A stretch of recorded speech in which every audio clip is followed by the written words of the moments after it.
Chapter 10:16. The three Quetzalcoatlus carried Gadatsi, Matthew Nwakamaru Musasobo Benke and Merlin respectively. Quizzard rode on her exclusive Quetzalcoatlus and flew into the sky with the five of them. Ishtar and Wuming both had their own means of flight, so they didn't need Quizzard's Quetzalcoatlus. Under the gaze of the few people stationed in Uruk led by Gilgamesh, the four Quetzalcoatlus, Tianzhou, and a figure who flew into the sky without catching any tools left one after another. Thus, the plan to counterattack Tiamat officially began. In a place where no one could see, Gilgamesh's mouth moved slightly. The future of mankind, please? Because Rama didn't have the ability to fly and Kururu was close to extinction, the attack team didn't encounter any obstacles in the sky. They soon arrived at the original Persian Gulf coastline. The reason why it was called the original Persian Gulf coastline was because this place had long been submerged by the sea of black mud, and the sky had long been covered by dark clouds, and no trace of sunlight could be seen. Roman, who had repeatedly confirmed the location through the electronic map in Chaldea, spoke with great certainty from Gadatsi's bracelet. "It's here." Looking at her bracelet, Gadatsi nodded, then looked at Wuming who was flying beside her. "From here on out, we must be vigilant." After all, the real sea was in front of them and the depth was different from the submerged land. There was no guarantee that there would be something hidden. In that case, let's fly higher first. After Quizzard finished speaking, the four Quetzalcoatlus all flew higher. Gadatsi was wearing a special magic dress made by Leonardo da Vinci. Even if they flew higher, it wouldn't affect Gadatsi's breathing. Ishtar also increased his altitude. On the other hand, Wu Ming did not increase his altitude. In fact, he even lowered his altitude. That's right, he did this to cover everyone, which was the so-called bait. Danger was often called danger because it was often hidden in the dark. If the hidden danger could be brought to the light, then Gadatsi and the others would be much safer. Naturally, Wuming, who was the strongest, would take the risk. And Wuming didn't believe that there was no danger in the sea of black mud. Sure enough, a mouthful of black mud suddenly jumped out of the black mud and bit at Wuming. It wasn't exactly a bite because this bloody mouth could swallow Wuming in one bite. The kind? Assassin? Gadatsi, who was high in the sky, couldn't help but shout. She didn't see Wuming escape from this giant mouth. Could Wuming have been eaten? The answer was, of course, no. "Senior, look over there. Senior Villo is there." Matthew touched Gadatsi and pointed to the sky in the distance. Wuming's figure was floating there steadily, and beside Wuming was a dark purple portal. So Assassin managed to escape. I almost forgot about that ability of his. Phew, Gadatsi was relieved and took a deep breath. But what is this thing? Gudazi was naturally talking about the big mouth of the muddy basin below. "That's the mouth of a magical beast," Ishtar, who was holding Anna on her horse, said quietly as she flew to Gadatsi and Matthew's side. The mouth of a magical beast? This frightened the two girls. The mouth below was so big that it could eat 4 or 5 people in one bite. How big was the body of such a magical beast? Gadatsi and Matthew weren't the only ones who wanted to see the true face of this magical beast. Others also wanted to know, including Wuming. He wanted to see what the true face of this magical beast that he couldn't detect with his mental strength was. At that moment, Wuming waved his hand, and a book full of ancient meanings suddenly appeared in Wuming's hand. This was a nameless spellbook. Every page represented a magic spell, and the further down the page the higher the level of the magical beast, and the more powerful the spell was. The book moved without wind and the pages were flipped. Finally it stopped on a page. This page represented a supreme spell, and it was the kind that didn't require the skill to be shaken and could be used directly. Then Wuming tore off this page and threw it into the portal beside him that hadn't closed yet. Pow! Wuming snapped his fingers and the portal closed immediately. However, in the next second the huge closed mouth suddenly expanded, then suddenly contracted and then expanded again. The huge mouth opened towards the sky, and the blue and white light of destruction shot straight into the sky. With the huge mouth as the center, the sea of black mud also shook violently. The light of destruction brushed past the feathered serpent that Gadatsi and Matthew were riding, and it gave Gadatsi, Matthew, and the winged serpent a fright. Fufu. Fufu suddenly jumped out of Matthew's shield and howled a few times at the huge mouth below. It seemed that he was also frightened. Fufu? Did you hide in the storage compartment of my shield again? Matthew's shield had been modified by Leonardo da Vinci. It could be used to store supplies or to store recycled holy grails, and Fufu had hidden in it more than once. Worried that Fufu would accidentally fall, Matthew hurriedly hugged Fufu in his arms. You should have stayed in Uruk, Fufu. However, it was useless to say anything at this moment. The key was the true face of the magical beast with the huge mouth. It was a huge dog. Or rather, it was the World of Warcraft Ulidium. Roar? Due to the influence of Wu Ming's supreme spell, a lot of the black mud on the huge mouth was shaken off, and because of the shaking, the body under the huge mouth was also exposed. It was a huge red-haired dog on all fours, and there was even a lot of black mud on its red hair. The World of Warcraft Ulidium? Gadotsi couldn't believe it. This was a magical beast that was even bigger than the magical beast commander. At this moment, the winged serpent carrying Merlin approached, and Merlin's voice also reached Gadotsi's ears. This is the real son that Tiamat gave birth to alone, one of the 11 sons of Tiamat, the World of Warcraft Ulidium. That's right, it was neither a mass-produced magical beast nor a so-called magical beast commander, but one of the 11 sons of Tiamat, the World of Warcraft Ulidium. I'm afraid that this Black Sea has already become Tiamat's nest. Roman's voice also came from the bracelet. And Tiamat has probably produced all the other magical beasts, Leonardo da Vinci said. As if confirming Leonardo da Vinci's words, Ulidium howled. A whoa! Accompanied by this wolf-like howl, huge figures emerged from the sea of black mud one after another. Chapter 10:17. One after another, huge figures emerged from the sea of black mud. Black mud fell from their bodies bit by bit, revealing their figures. Ulidim, who had the appearance of a wolf dog, the venomous snake Bashmu, the huge sun lion Ugal, the three-horned lion dragon Ugal, the seven-headed snake Muxiomafu, the demonic bull Catholicu, who had abandoned the appearance of a human bull and appeared on all fours, Kitabliru, who had also abandoned the appearance of a scorpion and turned into a giant scorpion, Meshuxiu, who had 4 legs, the angry snake Kururu, who had abandoned the appearance of a mermaid and turned into a giant fish. Beast, Debrutu, who had obtained the appearance of a shark and was known as the Tempest, and Tiamat's last son, the Chaos Mudman with the same name and identity as the Father of Gods, Ramu. These were the 11 sons of Tiamat. At the same time, they were also the existences that prevented Wu Ming from getting close to Tiamat. Gadotsi and the others had to protect Wu Ming from the danger he had to face. Trouble. Even Wu Ming did not expect that the 11 sons of Tiamat would all appear. However, this was probably the power of the black mud that sped up the birth of Tiamat's new 11 sons. The reason why it was called the 11 sons was because the 11 sons had died long ago. Moreover, these 11 magical beasts were more or less different from the ones recorded in the historical myths. At this moment, the bodies of the magical beasts were basically extremely huge, and the humanoid magical beasts had all turned into their beast forms. The formless Debrutu had also turned into a giant shark. Obviously, this was a temporary change made by Tiamat. After all, this was the only way they were real, magical beasts. However, Wu Ming was more concerned about the Ramu. It wasn't much different from the other Ramu in Mesopotamia. At the very least, it wasn't as large as the other Ramu. It was about the same size as the other Ramu, but it was also different from the other mass-produced Ramu. This Ramu's body was not as weak as other mass-produced Ramu. On the contrary, this Ramu's body was abnormally strong. It was even more fit than a bodybuilder. Wu Ming was sure that this guy was not just for show but for real. In addition, this Ramu also had a pair of large wings on its back, but they were curled up so it was hard to tell how big they were. In short, among the 11 magical beasts, Wu Ming felt that this Ramu was the strongest. WMBFLO YBFDFZXXDMQCSDJH YBFQWLK CDXMRL.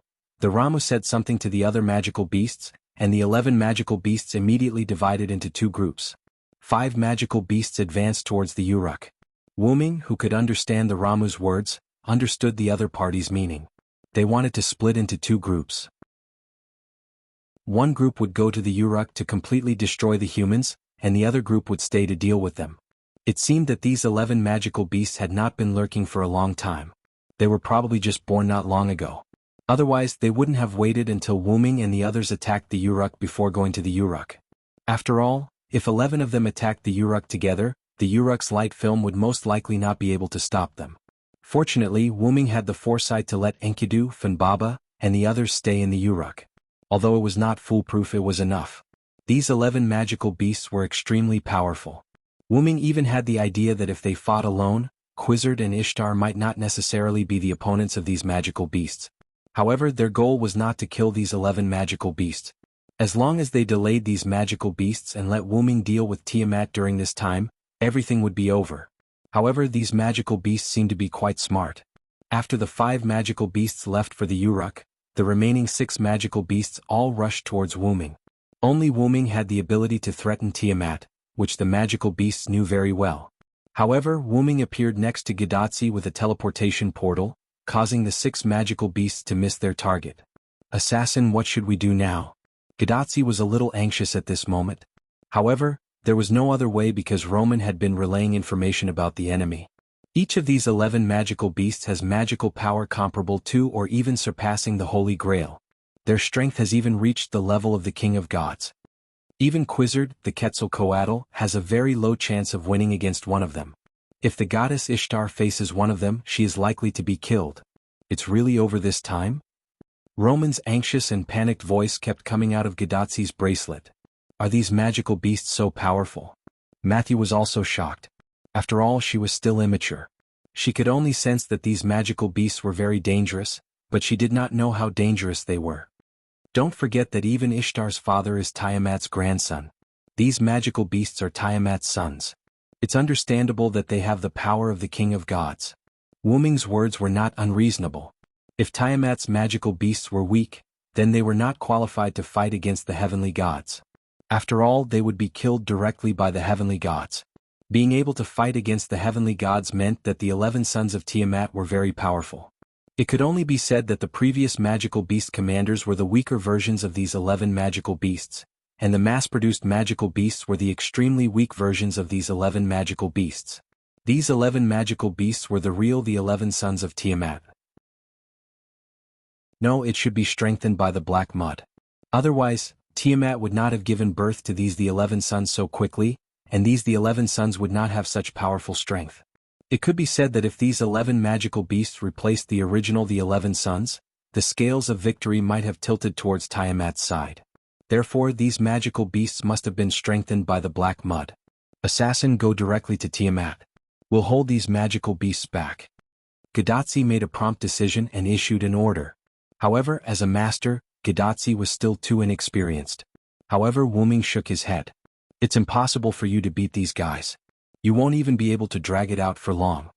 Not to mention anything else, Gidatsi's combat power was 0. Even if Matthew was included, excluding Wu-Ming, there were only 5 of them and there were 6 magical beasts here. Roman's words just now were very clear.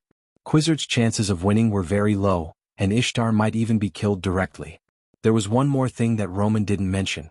Even Merlin could only rely on illusion to survive. It was difficult to win in a 1-on-1 situation, let alone a 5-on-6 situation.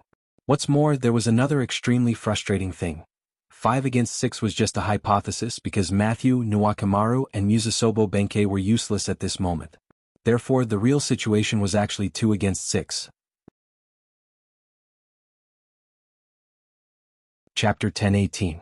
Then what do we do now? Everyone turned their attention to Wu-Ming, including Merlin. Wu-Ming looked at the 6 magical beasts that were charging at them again, thought for a moment, and then said something that made everyone dumbfounded. I'll hold off these 6 magical beasts, you guys go snipe Tiamat. As soon as he said that, everyone's eyes widened. Wait a minute, you're going to deal with 6 magical beasts? Gidatsi said worriedly. The strength of these magical beasts was obvious to all. This was no joke. I'm afraid we can't kill Tiamat. This sentence came from Merlin. The 6 magical beasts only attacked Wu-Ming and ignored the others. This meant that only Wu-Ming had the ability to threaten Tiamat. If they couldn't even defeat these magical beasts, how could they deal with Tiamat? There was another point that others didn't know, but Merlin knew very well.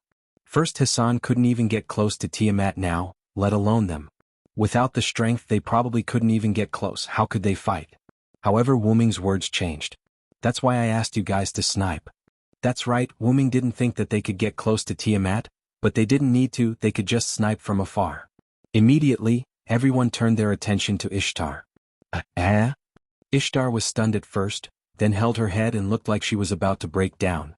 Wait a minute, I can't even defeat these magical beasts, how can I deal with Tiamat? Ishtar's eyes were filled with tears and she looked like she was going to die. This was a good reason, but don't you still have Gugalana? Wu-Ming spread his hands and suddenly looked like he didn't care. TSK. Suddenly Ishtar's body froze. However, Gadotsi and Matthew looked happy. Right, I almost forgot that Miss Ishtar has the bowl of heaven. Ishtar. It's up to you now. The two of them cheered Ishtar on. If it doesn't work, we'll just use Guggulin to escape and switch places with me. Without waiting for Ishtar's response, Wuming turned around and flew downwards. Because the 6 magical beasts had already arrived. Good luck, Mistress of the Heavens, Ishtar. I have high hopes for you. After Wuming said some words of encouragement, he directly started fighting with the 6 magical beasts. There's no time to lose. Let's go over first. At that moment, Quizzard also seized the opportunity created by Wuming and commanded the pterosaurs to fly towards Tiamat. Wait a minute. Ishtar's sorrowful cries served as a prelude to the battle between Wuming and the 6 magical beasts. On the Uruk side, Gilgamesh had already returned to the top of the divine tower. He did not do anything and just closed his eyes and waited quietly. Enkidu and Funbaba were playing by the side, while Leonidas I, Anna, and the leopard man stayed on the southwest wall of the Uruk. At some point, Gilgamesh's aura changed and then Enkidu spoke. Gil, what are you worried about? However, Gilgamesh, who opened his eyes, shook his head. It's just a bunch of random thoughts. In response, Enkidu smiled mysteriously. In that case, Enkidu decided to change the topic. Sir Hyunryong will definitely succeed. We just need to protect the Uruk, or rather, protect you, the king of humans in this era. It's about time. Gilgamesh, who was leaning against the throne, rested his face on his arm and glanced toward the southwest. Boom! The sound of a boulder hitting the ground echoed in the sky, and the entire Uruk was shaken. Looks like it's here. Enkidu stopped smiling and hugged Funbaba. That's right, both Enkidu and Gilgamesh knew that the Uruk would definitely be attacked. Enkidu's judgment came from following Wuming, while Gilgamesh's judgment was purely clairvoyant. Let's go, Enkidu. This king wants to see how those beasts attack this king's Uruk. Gilgamesh said, standing up with the help of the handrail and walking down the steps. In response, Enkidu smiled helplessly. I told you to stay on the city wall and now you want to go over. Idiot, how can this king stay on the front line all the time? Although Gilgamesh said so, as his only friend, Enkidu knew that Gilgamesh needed to rest after coming back. Gilgamesh just took a nap, and the reason why Enkidu took the initiative to speak was because he sensed that Gilgamesh was awake. As Gilgamesh's only friend, Enkidu could sense Gilgamesh's condition even through his aura. Okay, let's go. Enkidu, who also understood that Gilgamesh was at Sundra, stopped discussing this topic and followed Gilgamesh with Funbaba in his arms. Outside the southwest city wall of the Uruk, near Nabistan's Fong, 5 huge monsters were constantly destroying Nabistan's Fong, trying to let the sea of black mud flow through. Nabistan's Fong was not strong enough to withstand the attacks of these 5 monsters. Just the collision of their bodies was enough to destroy Nabistan's Fong. The sea of black mud began to move toward the Uruk, and some fragments of Nabistan's Fong that were scattered on the sea of black mud were picked up by one of the monsters. This was a huge bull with a pair of fierce horns. It was Catholic, one of the 11 sons of Tiamat. Obviously, even if Catholic transformed from his human form to his beast form, he was still the strongest among the 11 sons. No, it should be said that he was stronger in his beast form. He was holding a sharp fragment of Nabistan's Fong, and he suddenly threw his head toward the Uruk sky. Whoosh! The fragment rushed toward the Uruk at high speed like a bullet. When the fragment reached the highest point, it began to fall in an arc, and then directly entered the light film of the Uruk. It fell heavily in an open space, smashing a big hole. In the middle of the street not far away there was also a big hole, and in the hole was another fragment of Nabistan's Fong. Obviously, these 2 fragments had entered the Uruk through the same method. But fortunately, these 2 fragments happened to fall in an open space or even on the street, so there were no casualties. As for the humans in the Uruk, under the guidance of the soldiers, they were constantly retreating toward the central tower. A beautiful woman wearing a veil was saying something loudly. Hurry up, everyone, we'll be safe once we enter the tower. This was Siduri, and she was also giving orders. The underground of the tower had space for thousands of people to temporarily take refuge.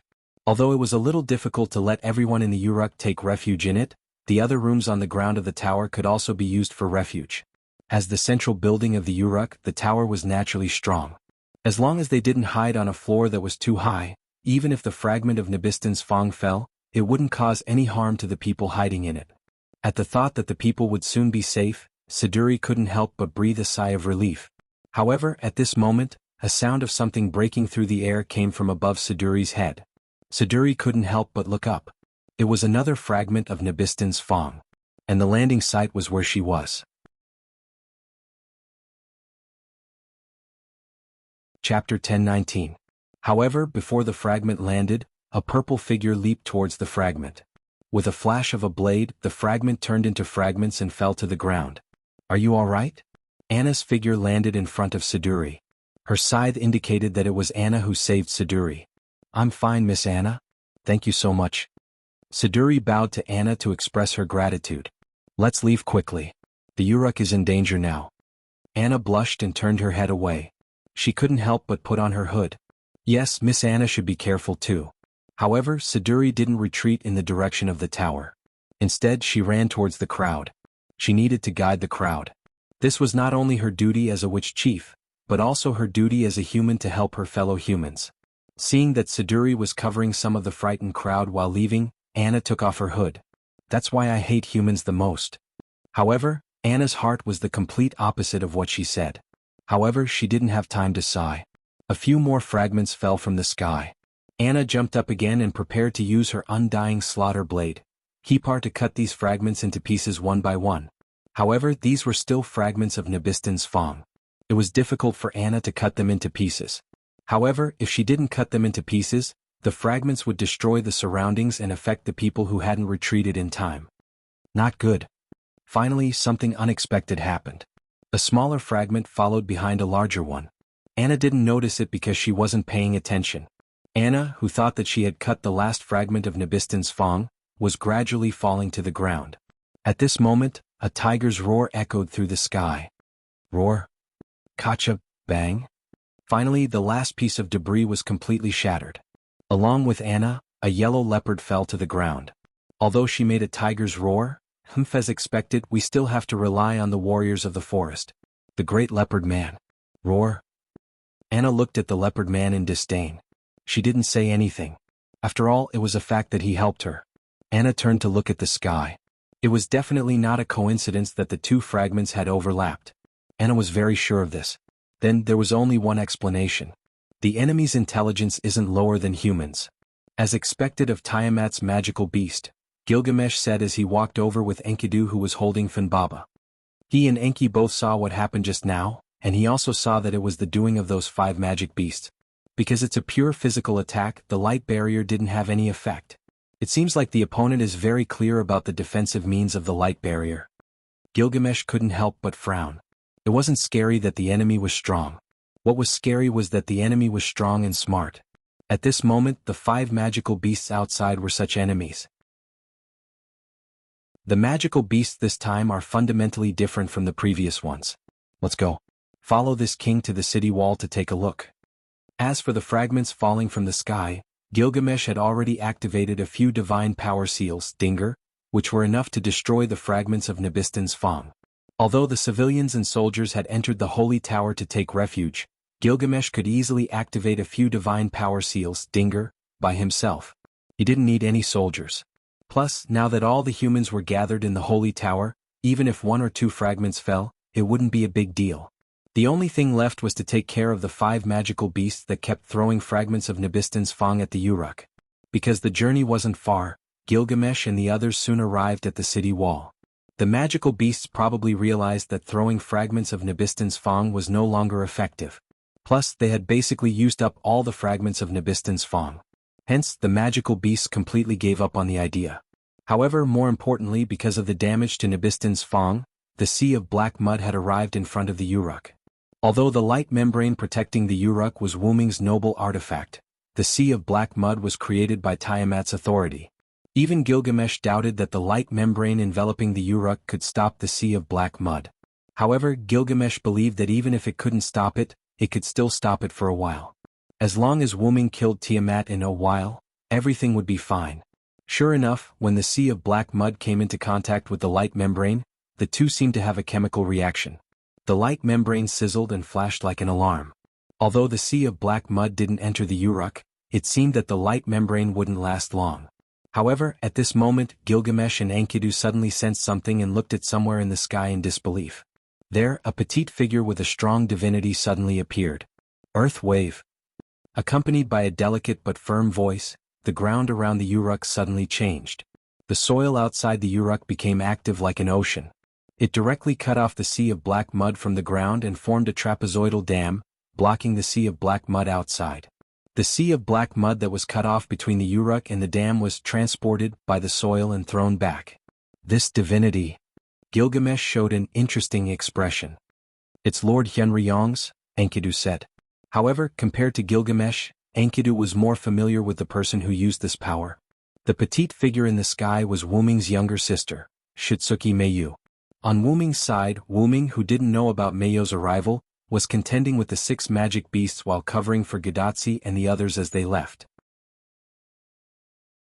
Looking in the direction in which Gadatsi and the others left, Wuming could no longer see them. Only then did he look at the 6 magic beasts seriously. The magic beasts left behind to deal with Wuming were not simple. Kitabliru, Karuru, Debrutu, Basumuuj and Ramo. The first 5 magic beasts were among the strongest among the 11 magic beasts. However, Ramu caught Wuming's attention more. Apart from other reasons, the existence that was like a strengthened version of Ramu was like the center of the magic beast. How could Wuming not pay attention to it? Moreover, when Gadatsi and the others left, Ramu just waved its hand lightly. Hundreds of winged Ramu flew out from the sea of black mud below and flew in the direction that Gadatsi and the others left. This guy actually had magic beasts that could fly. How could Wuming not be shocked? Chapter 10:20. It seemed that even if Wuming stayed behind, the other party still wouldn't allow anyone to get close to Tiamat.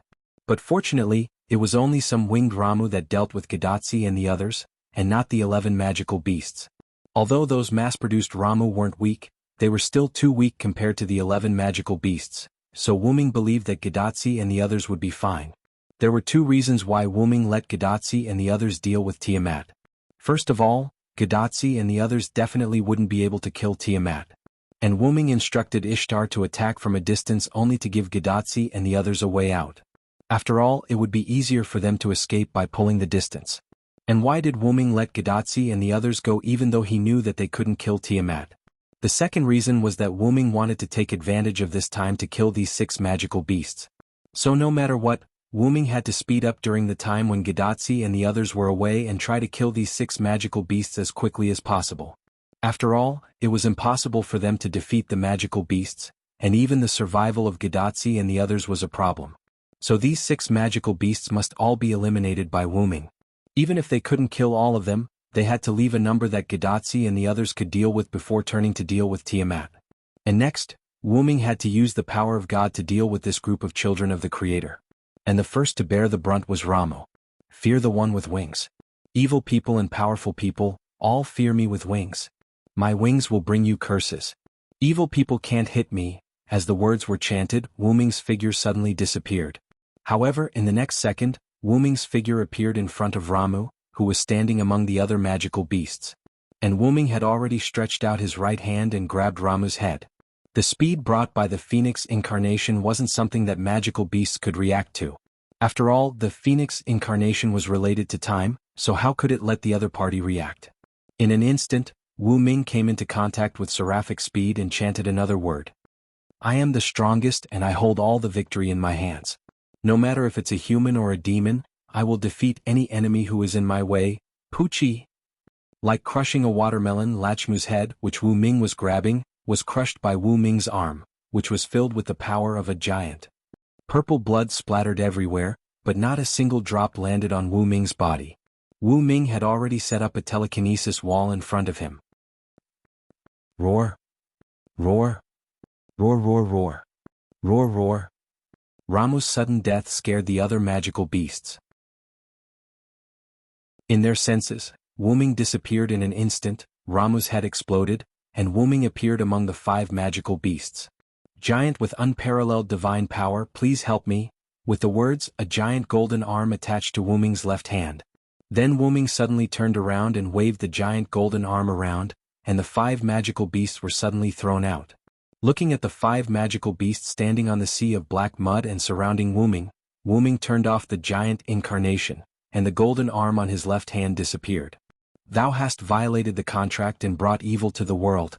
Lord's Day, sinners will be punished, Then, holding Ramu's headless body, Wu-Ming began to chant again. Crush its back, dig out its tendons, bones, hair and brain and trample on its blood and mud. If I am the one who cannot get close to the darkness, I will follow the words of the Lord and destroy thee. Suddenly something like a black hole appeared on Ramu's headless body. In an instant the body was sucked into the black hole, and disappeared. Then, as if quite tired, Wu-Ming shook his right hand. It must be said that Ramu's body was as tough as its appearance. It was far from being comparable to the mass-produced Ramu. Although Wu-Ming easily crushed Ramu's head, it consumed a lot of Wu-Ming's energy. Wu-Ming's arm was also tired, otherwise Wu-Ming would not have changed his arm to attack the other 5 magical beasts. Wu-Ming did not underestimate the 11 magical beasts.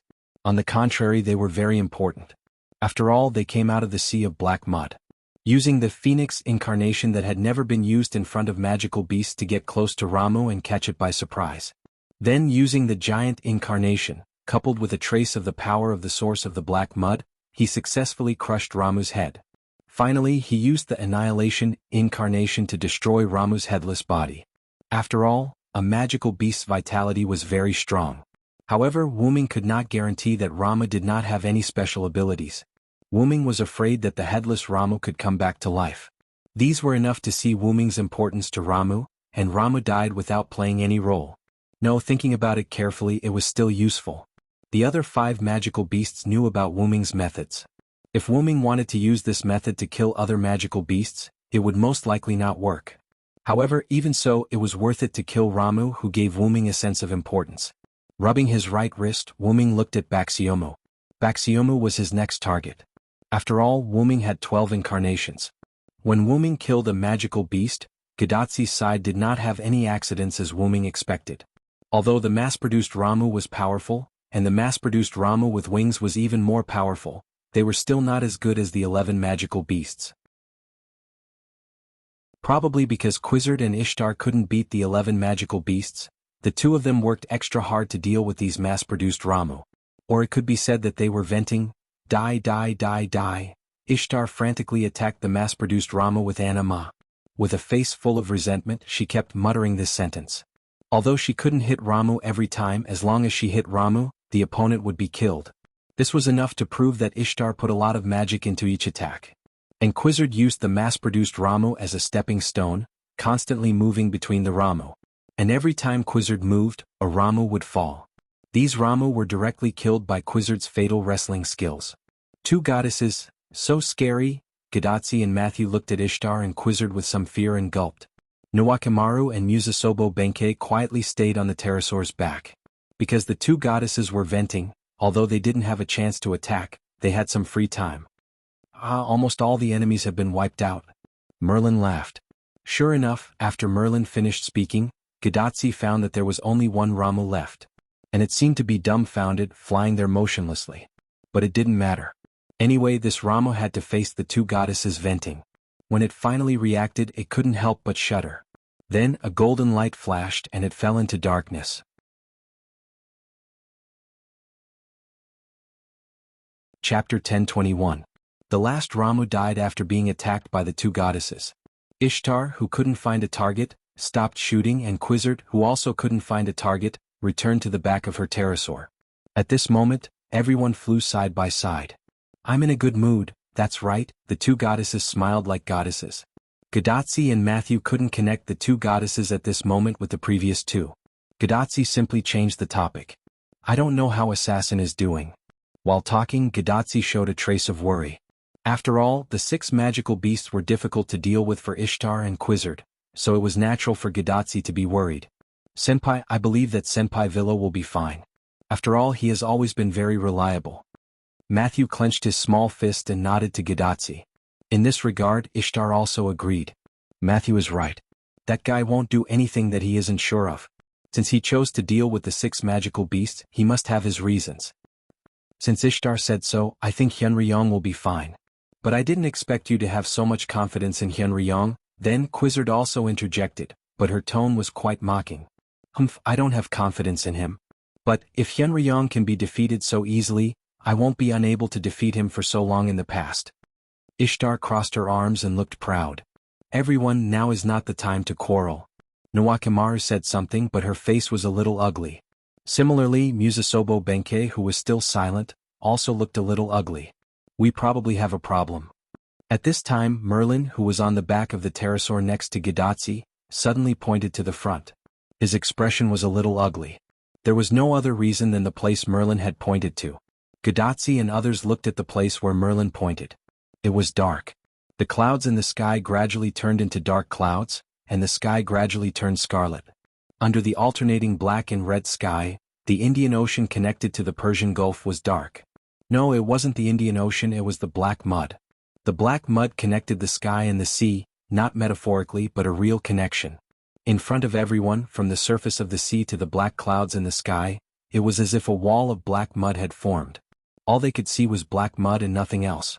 In a sense, the water and the sky was black. Because the surrounding environment had been turning dark, and Gidatsi and others' attention was attracted by Ishtar and Quizzard, they didn't notice this scene. The black mud that formed the water and the sky was faintly creeping. Anyway, in Gidatsi's opinion, it was quite disgusting. She now understood why Merlin frowned. After discovering this situation, Quizzard had already stopped the pterosaurs and even faintly retreated. Then Roman's panicked voice came from Gidatsi's bracelet. "Quizzard, retreat quickly?" At that moment, Quizzard didn't care whether Roman's words were correct or not. She immediately waved her hand, and the pterosaurs made a sharp turn and flew backward. Gidatsi, who didn't react for a moment, even fell on Matthew due to inertia. Sitting up again, Gidatsi looked at her bracelet in confusion. "Doctor, what's wrong?" "That's right, they only saw the black mud that was the same color as the sky, and there was still some distance between them. Why were they in such a hurry to leave? It was as if the danger was already near them." "I don't know what you saw. Chaldea can't receive the image since you went deep into the Indian Ocean, but fortunately the instrument is still working as usual." Roman, who was in Chaldea, wiped the sweat on his forehead that appeared out of nowhere and answered Gidatsi word by word. "The instrument detected that there was a huge amount of magic everywhere around you just now. No, to be precise, you are in a space full of huge magic and your surroundings are still like this. To make an analogy, you can imagine that you are in the Holy Grail." Although the tone was also very serious, even at a critical moment Leonardo da Vinci still didn't forget to joke.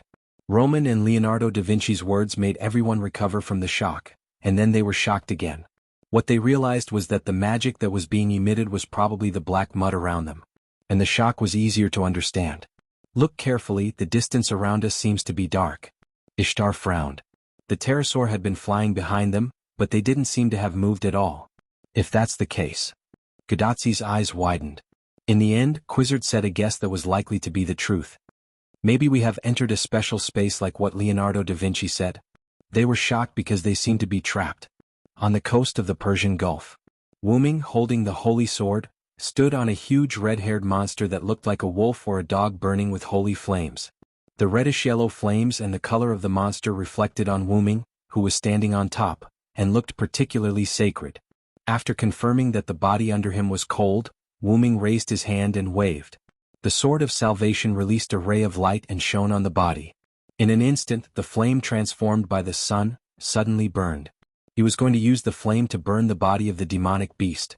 Every time Wu Ming killed a demonic beast, he would use various means to destroy the body to prevent them from suddenly resurrecting. Then Wu Ming could not help but look at the direction where Gidatsi and the others left. "It has been so long. Why hasn't Ishtar activated her noble phantasm?" There was still a connection between Ishtar and Wu Ming. Once Ishtar activated her noble phantasm, Wu Ming could easily feel it. Wu Ming, who felt that something was not right, was a little uneasy. "It seems that there is no time to deal with the remaining 2 demonic beasts." That's right, Wu Ming did not kill the 6 demonic beasts. After Wu Ming killed Ramu, he successively killed Baxiomu, Dabrutu and Yulidim. Only Musamafu and Kururu were left. Kururu could fly, which meant that it was more agile than Baxiomu and the rest. Musamafu, on the other hand, was cunning and cherished his life. After Wu Ming killed Basimu, he hid in the sea of black mud. Even if he attacked Wu Ming, he would only feign an attack as a cover. After that, he would immediately dive into the depths of the sea of black mud, allowing Omodaburutu, Yulidim and Kurulu to take charge of the main attacks.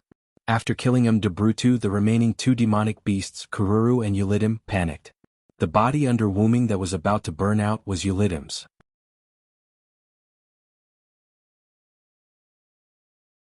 Chapter 1022. Wuming took advantage of the moment when Yulidim and Kururu were in a panic and captured Yulidim in one fell swoop.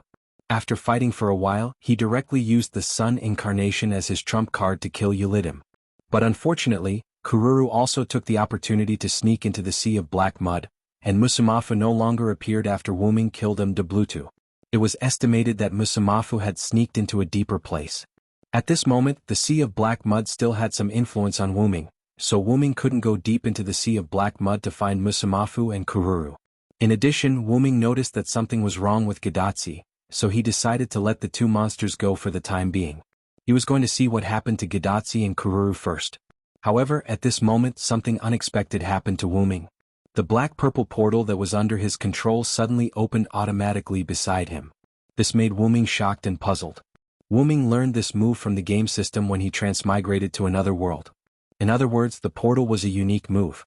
Wuming also taught Demetrius the move system of Yggdrasil, but because Demetrius was a servant, Wuming couldn't be sure whether Demetrius had mastered the magic system of Yggdrasil. However, even if Demetrius had mastered it, she also promised Wuming that she wouldn't spread it out. So who opened the portal that appeared in front of Wuming? In the next second, Wuming got the answer. Brother Wuming? A delicate and excited voice came out from the portal, and then a black-haired, white-robed figure rushed into Wuming's arms from the portal. Wuming instantly understood who came and hugged the person in his arms and rubbed her little head. The person who came was naturally Wuming's cute sister, Shitsuki Meiyu. Meiyu? Why are you here? Wuming was both puzzled and shocked. This was a singularity and it was Mesopotamia in BC. Meiyu couldn't have come here. As for whether it was true or not, when Meiyu shouted, "Brother Wuming," Wuming knew that the Meiyu in his arms was not someone else. It was Brother Wuming's power that brought me here. Meiyu's cheeks were slightly red because of Wuming's touch, but she still enjoyed it, like a kitten. When Meiyu said this, Wuming suddenly realized that he did give his power to Meiyu. After Wuming got rid of Darius, the world of Meiyu and Ilya was safe. After that, Wuming left that world and used the black mud to find Gydia. When he left, Wuming asked the young Gilgamesh to give Meiyu the rank card with his power. It was a golden caster, magician, rank card. Although the crisis in Wuming's world had been solved by Wuming, and Meiyu would not have any trouble, Wuming still left his power to Meiyu just in case. After that, because of a series of involuntary things, Wuming was a little busy. During this time he did not go back to see Meiyu. Wuming also gradually forgot that he gave Meiyu the rank card. My rank card suddenly became hot, and then I felt the summoning from the rank card. I thought it was Brother Wuming calling me, so I responded to the summoning. As a result, I appeared next to the blonde Rin and Osaka. God knows what Meiyu's expression was when she saw the blonde Rin and Osaka with Wuming's aura. Anyway, Meiyu only remembered that she was completely dumbfounded at the time. When Meiyu said this, Wuming understood everything. It was probably because Ereshkigal created a chain of summoning when she merged with Wuming's divinity. She inadvertently contacted Meiyu, who held Wuming's rank card, and Meiyu thought it was Wuming calling her. As a result, she came over in a daze. At this moment, Meiyu was a servant's body composed of a rank card and a spirit core, which was somewhat similar to Little Black. Little Black had already installed a magic converter in her body, and now she didn't need to rely on others to replenish her mana. But after all, she still had the body of a servant, unlike the body of an ordinary primary school student like Ilya and Meiyu. In the past, Wuming didn't have any means. Now, Wuming could use the power of the source to create a puppet body for Little Black that was 100% similar to the body of a primary school student. Meiyu's human body should still be in her world. Even if something happened to Meiyu in Wuming's arms, it wouldn't affect Meiyu's body. At most, it would cause the rank card to be scrapped. However, Wuming wouldn't let anything happen to Meiyu. And the other party isn't Rin and Osaka. She just borrowed Rin and Osaka's appearance. Remember to call her Sister L. Wuming knocked Meiyu's little head. I know, Brother Wuming. Don't knock my head all the time. Wuming didn't know whether to laugh or cry. He rubbed Meiyu's little head again, comforting Meiyu's depression of being knocked on the head. You said you appeared next to Ereshkigal. How is Ereshkigal now? Wuming was quite worried about Ereshkigal. Blonde-haired Rin and Osaka. I mean, Sister L is now dealing with the demonic beasts in Uruk. She asked me to come and find Brother Wuming to see if there's anything I can help with. However, Wuming had a strange expression. Are you sure Ereshkigal didn't ask you to come and find me to save the day? Wuming almost said this sentence. Can Ereshkigal defeat those 5 demonic beasts? Although Wu Ming asked cautiously, there was still distrust in his words. It couldn't be helped. Quizzard and Ishtar would have a problem surviving against any one of the demonic beasts. How could Ereshkigal defeat 5 demonic beasts? Mayu pouted and was a little dissatisfied. Brother Wu Ming, don't underestimate Sister L. She directly locked the 5 demonic beasts in the underworld. Immediately, Mayu described the whole process of the 5 demonic beasts attacking the Uruk. When the sea of black mud rushed to the Uruk, Mayu cast the servant in the class card, which was Wu Ming's ability, Yggdrasil Systems Magic. She raised the ground and intercepted the sea of black mud. After that, Ereshkigal, who received Wu Ming's divinity, got rid of the restrictions of the underworld and came to the ground. However, Ereshkigal still had a trace of her own divinity, so the underworld still protected Ereshkigal. She successfully launched her underworld authority and locked the 5 demonic beasts in her own underworld. In the underworld, Ereshkigal could be said to be invincible. The 5 demonic beasts were lambs waiting to be slaughtered. However, Wu Ming was not optimistic about Ereshkigal. After all, these demonic beasts emerged from the sea of black mud, and the essence of the sea of black mud was the black mud, which was the same as Wu Ming's. Since the 5 demonic beasts were likely not to be suppressed by the underworld, Ereshkigal was in danger.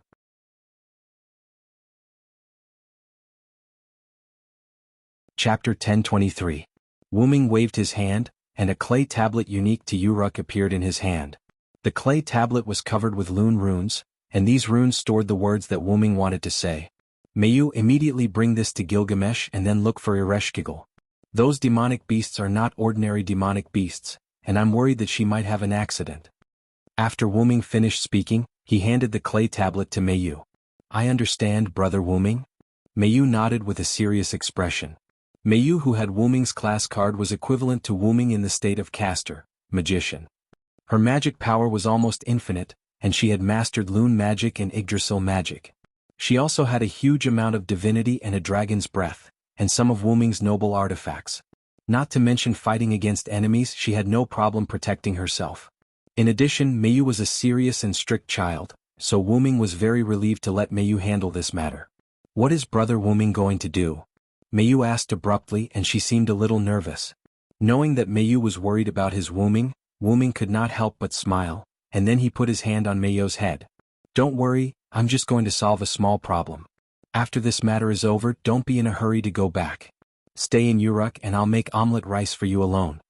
That's right, Wu Ming was going to give Mayu special treatment. Although Mayu was a little embarrassed to leave Ilya and Little Black to eat alone, when she thought that she could have Wu Ming to herself, Mayu was secretly delighted. Well, I'm waiting for Brother Wu Ming to make omelet rice for me in Uruk. After saying that with a blush on her cheeks, Mayu opened the portal and went in. In this regard, Wu Ming showed a warm expression. Sure enough, Mayu has always been very sensible.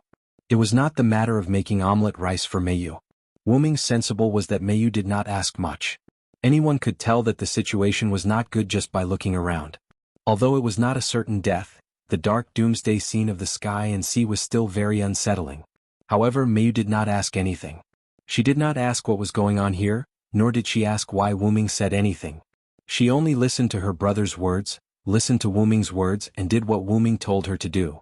She was completely like an obedient sister who listened to her brother's words. Or perhaps this was Mayu's mature side. If it were Little Black, he might not be as good as Mayu. If it were Ilya, it would definitely be worse. Ilya would most likely get to the bottom of it. If she did not do that, Ilya would definitely be distracted or absent-minded. As if imagining Ilya's embarrassed look, Wu Ming could not help but smile. For the sake of Beauty Tour, for the sake of Ilya and Blackie who aren't here, I have to work harder. After Wu Ming finished speaking, he landed on the black mud sea and sat on the surface of the sea. First of all, I need to confirm whether Gadatsi and the others are safe. As Wu Ming said, he raised his arm and turned the back of his hand to himself. Some red marks were clearly visible on the back of Wu Ming's hand, which was the magic power crystal of Ishtar's command spell that had been used up before. Although it was said to be a command spell, it did not have most of the effects of a command spell. It only had the effect of replenishing the magic power of the servant. Moreover, after these command spells were used up, they could be replenished through the magic power in the body, but they had not been used, so Wu Ming did not replenish them. And now it was the time to use them. Wu Ming's raised hand suddenly clenched into a fist. The originally sparse red marks on the back of his hand suddenly solidified, forming 3 scarlet command seals that resembled a bow and arrow, yet also resembled a pair of wings. Wu Ming replenished his magic power. After that, Wu Ming began to issue orders to Ishtar. By the command curse, O goddess of fertility and war, restore your magic power to full. By command spell, mistress of heaven, restore your magic power. By the command of the curse, Ishtar, release your noble phantoms and break through the predicament. That's right, Wu Ming used all the command spells in one breath. Although there were 3 command spells, their function was only to replenish Ishtar's magic power. The first command was to replenish Ishtar's magic power.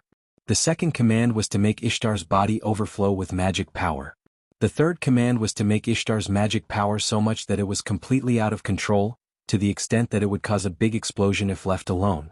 In this way, the effect of Ishtar's noble phantoms would be several times the original, or even more than 10 times. After all, this was not a game. Doubling was not just multiplying by 2, and multiplying by several times was not just multiplying by several. In this way, Wu Ming believed that Ishtar's noble phantoms would be able to affect the surrounding environment. With this, Wu Ming would be able to find them. Sure enough, a few seconds after Wu Ming gave the 3 orders, a light that resembled a falling star appeared in a certain direction. Then there was a big explosion. On Gidatsi's side, after the big explosion caused by Ishtar's noble phantoms, Matthew put away his noble phantoms, revealing a few pterosaurs and a few people on their backs. Just now, everyone was still thinking of a way to get out, but Ishtar suddenly panicked and shouted for Hyunryong. Then she released her noble phantoms that seemed to be many times stronger. After Ishtar's attack was released from Anna's horse, Matthew also activated his noble phantoms and successfully blocked in front of everyone, blocking the aftershock. TSK. Ishtar is indeed powerful. She can release such a powerful attack. Merlin sighed as he watched from the side. He did not care about what Ishtar, who was lying on Gidatsi's pterosaur, was thinking. Damn it. Hyunryong. Ishtar wanted to look ferocious, but she was too tired to do so. She even stuttered when she spoke. Ms. Ishtar, are you all right? Matthew looked at Ishtar with concern. However, Gidatsi interrupted. Matthew, you blocked the big explosion just now. Are you hurt? Matthew shook his head. I'm fine, senior. Ms. Ishtar's noble phantoms were launched far away. I only blocked the aftershock. But just the aftershock alone scared me. Quizzard was the one who spoke now. I didn't expect Ishtar to release such a powerful attack. If there were levels, Ishtar's attack could be categorized as EX. It's all virtuous. Dragon. That guy. Look. Ishtar tilted her head and stopped talking. She was so tired that she couldn't take it anymore. Ishtar's body almost exploded after 3 times of mana replenishment. If Ishtar did not release her noble phantoms quickly, Gidatsi and the rest would have been dead by now. Even after releasing her noble phantoms, Ishtar did not feel good. She was still weak. Therefore, it was not unreasonable for Ishtar to gnash his teeth at Wu Ming.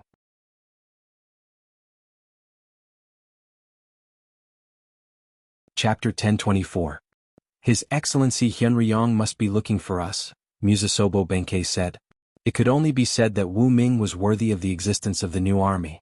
Not only did Wu Ming understand, but Nyo Ruan also understood Wu Ming's intention early on. His Excellency Hyunryong is right.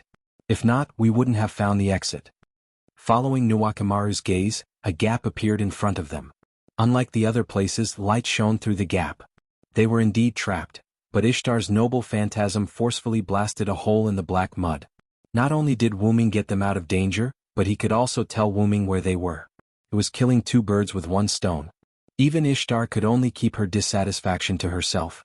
It was precisely because Wu Ming's action was correct, that Ishtar, who did not have the moral high ground, could not find trouble with Wu Ming afterwards.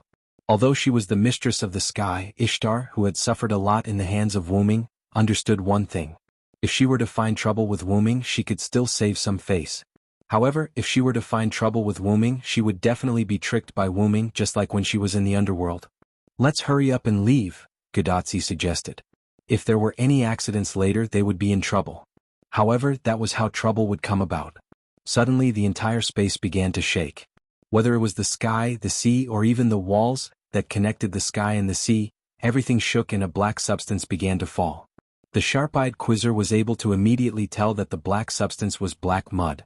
Quizzard immediately ordered the pterosaurs. Quick! Pterosaurs head there at full speed. A few pterosaurs flew in the direction of the gap. They were so fast that Gadotsi had to hold on tightly to their backs. However, the black mud was falling faster and faster. Gradually, the entire space looked like it was raining black mud. The raindrops were the size of a fist. Fortunately, the gap between the raindrops was large and it was not a rainstorm yet. Therefore, they could continue to fly over on the pterosaurs. However, because the pterosaur was jumping up and down and swaying left and right to avoid the rain of black mud, Gadotsi almost couldn't catch it. Fortunately, Mashu was there to help Gadotsi. She didn't let Gadotsi fall down, nor did she let Gadotsi touch the black mud. However, everyone could see that the raindrops were getting bigger and denser. At this moment, the pterosaurs were still halfway to the exit. Although everyone knew that they could not touch the black mud, Quizzard could not help but say, "Everyone don't get touched by the black mud." However, now that the volume and frequency of the raindrops had increased, it was too difficult to not get stained by the black mud. The first accident happened. Gah! The pterosaur that Nuwakamaru and Musasobo Benkei were riding on was dripped by a drop of the black mud and let out a scream.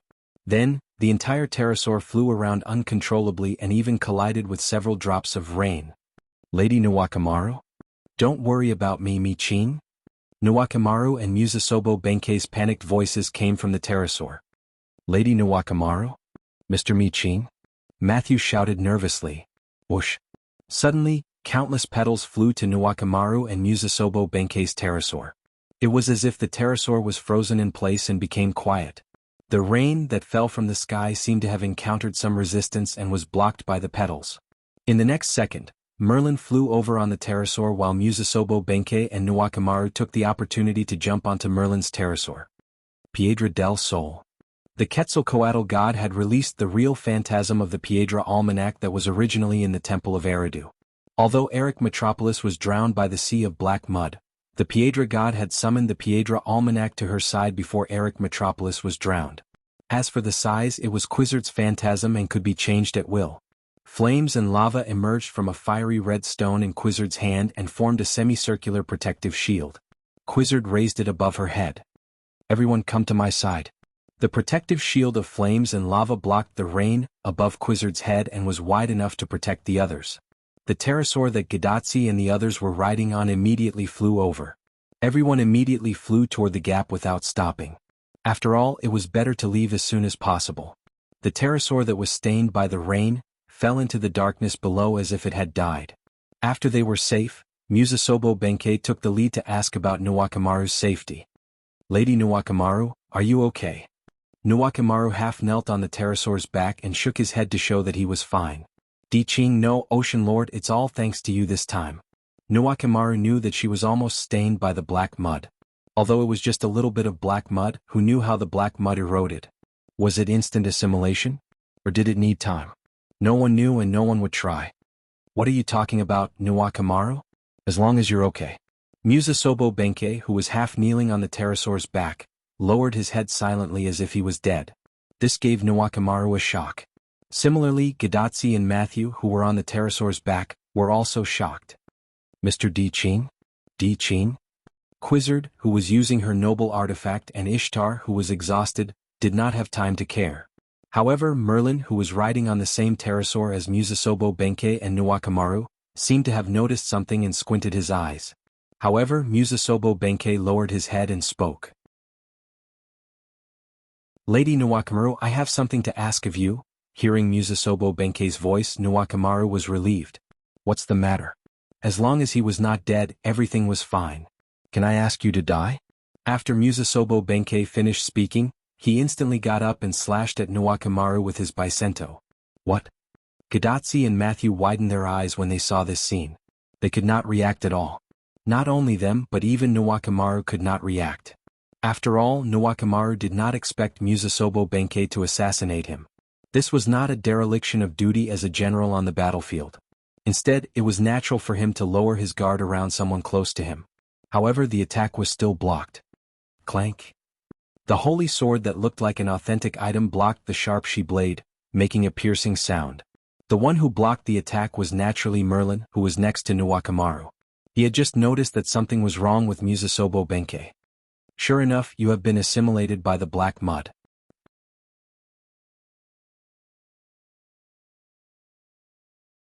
Chapter 1025. Following Merlin's words, everyone looked at Musasobo Benkei, who was holding his Bicento and preparing to slash. Musasobo Benkei's skin was originally the color of a dead person, and his thick eyelids were not something a normal person could have. But at this moment, Musasobo Benkei did not look like a normal person. Black lines could be vaguely seen on Musasobo Benkei's skin like tattoos, and a chaotic aura filled Musasobo Benkei's body. And at the back of Musasobo Benkei's neck, there was an obvious black mark. It was the mark of the black mud after it dried up.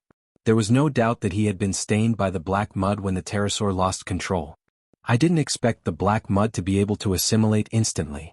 Merlin frowned, then used his sword to lift Musasobo Benkei's Bicento, then stabbed at Musasobo Benkei. However, Musasobo Benkei jumped off the pterosaur's back and stood on something black, bathing in the rain of black mud. It was a pterosaur, a black pterosaur. It was the pterosaur that had fallen below and was eroded by the black mud. This is really surprising. I didn't expect Sir Merlin's swordsmanship to be so outstanding. Merlin's move was not easy to block, so Musasobo Benkei chose to retreat. Senior, please be careful. Matthew, who reacted at this moment, immediately held his shield in front of Gidatsi and Ishtar, and looked warily at Musasobo Benkei, who was standing on the black pterosaur. Quizzard knew what had happened, but she did not move and maintained her lava shield. However, the pterosaurs collectively sped up again. They had to leave the range of the rain of black mud first, or they would be in an extremely disadvantageous situation no matter what they did. Musasobo Benkei went from the pterosaur lost control due to the black mud, to assassinating Nuwakamaru, in less than 10 seconds. There was no doubt that he had been assimilated by the black mud, or Tiamat's authority, in these 10 seconds or even shorter. To be honest, this assimilation speed scared Quizzard. How could there be such an exaggerated ability in this world? Quizzard did not know that Tiamat's ability was most likely strengthened by the black mud, so she could only be amazed. He wasn't sure if the assimilation speed had anything to do with one's strength, but he was afraid that he would be done for once he was infected. Therefore he had to leave the range of the rain of black mud. However, the black pterosaur at the same speed at the same time, the pterosaur was not far behind Nuwakamaru's. At this moment, Nyo Ruowan spoke. When? Nuwakamaru's state of mind was unusually good. She did not break down because of Musasobo Benkei's assimilation. Instead she talked to him very calmly. Merlin silently took a few steps back, leaving space for Musasobo Benkei and Nuwakamaru to talk. The moment I asked you about your situation, I felt the existence of Mother. That is the supreme truth, the true Buddhist kingdom that saves all living beings from suffering? When he said this, Musasobo Benkei was clearly a little excited. No, it should be crazy. Lord Nuwakamaru, I want you to return to Mother's embrace with them, and you should be in front of them. Unfortunately you were stopped by Sir Merlin. As if he had really missed something important, Musasobo Benkei shook his head regretfully. Stay here and let this penniless monk send you to see Mother. With that, Musasobo Benkei raised his hand and grasped at the gap. Countless black mud filled the gap. The gap began to heal quickly. At this moment, Musasobo Benkei could actually control the black mud. This gave everyone a fright. It was not easy to open a gap in this black mud space. Once it closed, who knew how to get out? It was hard to say whether Wu Ming could find them again. Everyone come to my side. Quizzard called out to the crowd. Merlin was the first to jump onto Quizzard's pterosaur. Then Nuwakamaru jumped onto Gidatsi and came to Quizzard's side with Matthew, who was carrying Ishtar. Feathered serpent god pterosaur, full speed ahead. Quizzard's pterosaur that everyone was riding suddenly accelerated and tried to speed out with the other pterosaurs that were following closely behind. However, Musasobo Benkei smiled slightly. You can't get out. I'll wait for you here. Indeed, as Musasobo Benkei said, when everyone was still a short distance away from the gap was almost closed. However, just when everyone was helpless, a black-purple ripple suddenly appeared in front of the pterosaurs that were flying at high speed. The pterosaurs, Gidatsi, and the others plunged into it and the portal immediately closed. Seeing this scene, Musasobo Benkei could not help but frown. His Excellency Hyunryong? At this point, the gap was completely closed without a single gap. A second ago, in the world outside the gap, Wu Ming floated in the air and opened the portal. In an instant, a few pterosaurs that were not small flew out. Then Wu Ming instantly closed the portal. I finally found you. Wu Ming looked at Gadotsi and the others who were on the pterosaur's back. Assassin, you're finally here. Gadotsi's face lit up with joy. I arrived just in time. If I was any later, I wouldn't have been able to save you. When Wu Ming arrived, he happened to see Gadotsi and the others flying toward him in the darkness. He saw that there was a gap that was rapidly closing, so Wu Ming directly opened a portal on the path that the pterosaurs had to pass through. That was how he managed to save Gadotsi and the others. I understand the situation now. You guys can return to Uruk first. Leave the rest to me. When Wu Ming saw Musasobo Benkei standing on the back of a black pterosaur, he guessed that he was probably assimilated by the black mud. However, just when Gadotsi and Matthew wanted to say something, Merlin suddenly became serious. Are you ready? I'm ready. This was Wu Ming's answer, and he was quite certain. Then I'll leave it to you. In this regard, Wu Ming did not say anything and only nodded. Gadotsi and Matthew also shut their mouths and did not speak again. I won't leave. I want to stay. Nuwakimaru suddenly interrupted rather calmly. Without a doubt, she chose to stay because of Musasobo Benkei. You might die. Wu Ming answered her simply. I'm sorry, Your Excellency Hyunryong. I've made up my mind. Wu Ming nodded. Since her attitude had already reached this point, he did not need to persuade her anymore. Ms. Nuwakimaru, Nyo Rua, Gadotsi and Matthew did not know what to say and looked worried. On the contrary, Nuwakimaru was quite optimistic. Your Excellency Fujimaru, Your Excellency Matthew, take care. The three of them looked at each other and nodded. After that, Quizzard spoke again. This is for you. She stretched out her hand and there was a fiery red stone in her hand that seemed to be burning. This was the noble phantasm that Quizzard had just cast, the solar ephemeris, Piedra del Sol. This noble phantasm is activated by the solar ephemeris. It can be said that it's a one-time use noble phantasm. After it's activated, it won't be deactivated, so I want to give it to you to use up. I should have used this trick earlier. Then your subordinates wouldn't have been in trouble. Quizzard said as if she was blaming herself. In this regard, Nuwakimaru shook his head. It's not your fault, Your Excellency Quizzard. The rain of black mud was getting more and more difficult to dodge, so it was not an accident that it was hit. Moreover, this was a one-time use noble phantasm, so it must be kept for critical occasions. What's more, Quizzard immediately used this noble phantasm when there was an accident just now. It was obvious that she was not someone who did not know the severity of the situation. At this moment, Quizzard wanted to give this activated noble phantasm to Nuwakimaru and let Nuwakimaru use it up. I'll take it. After that, Nuwakimaru's hand held the solar ephemeris.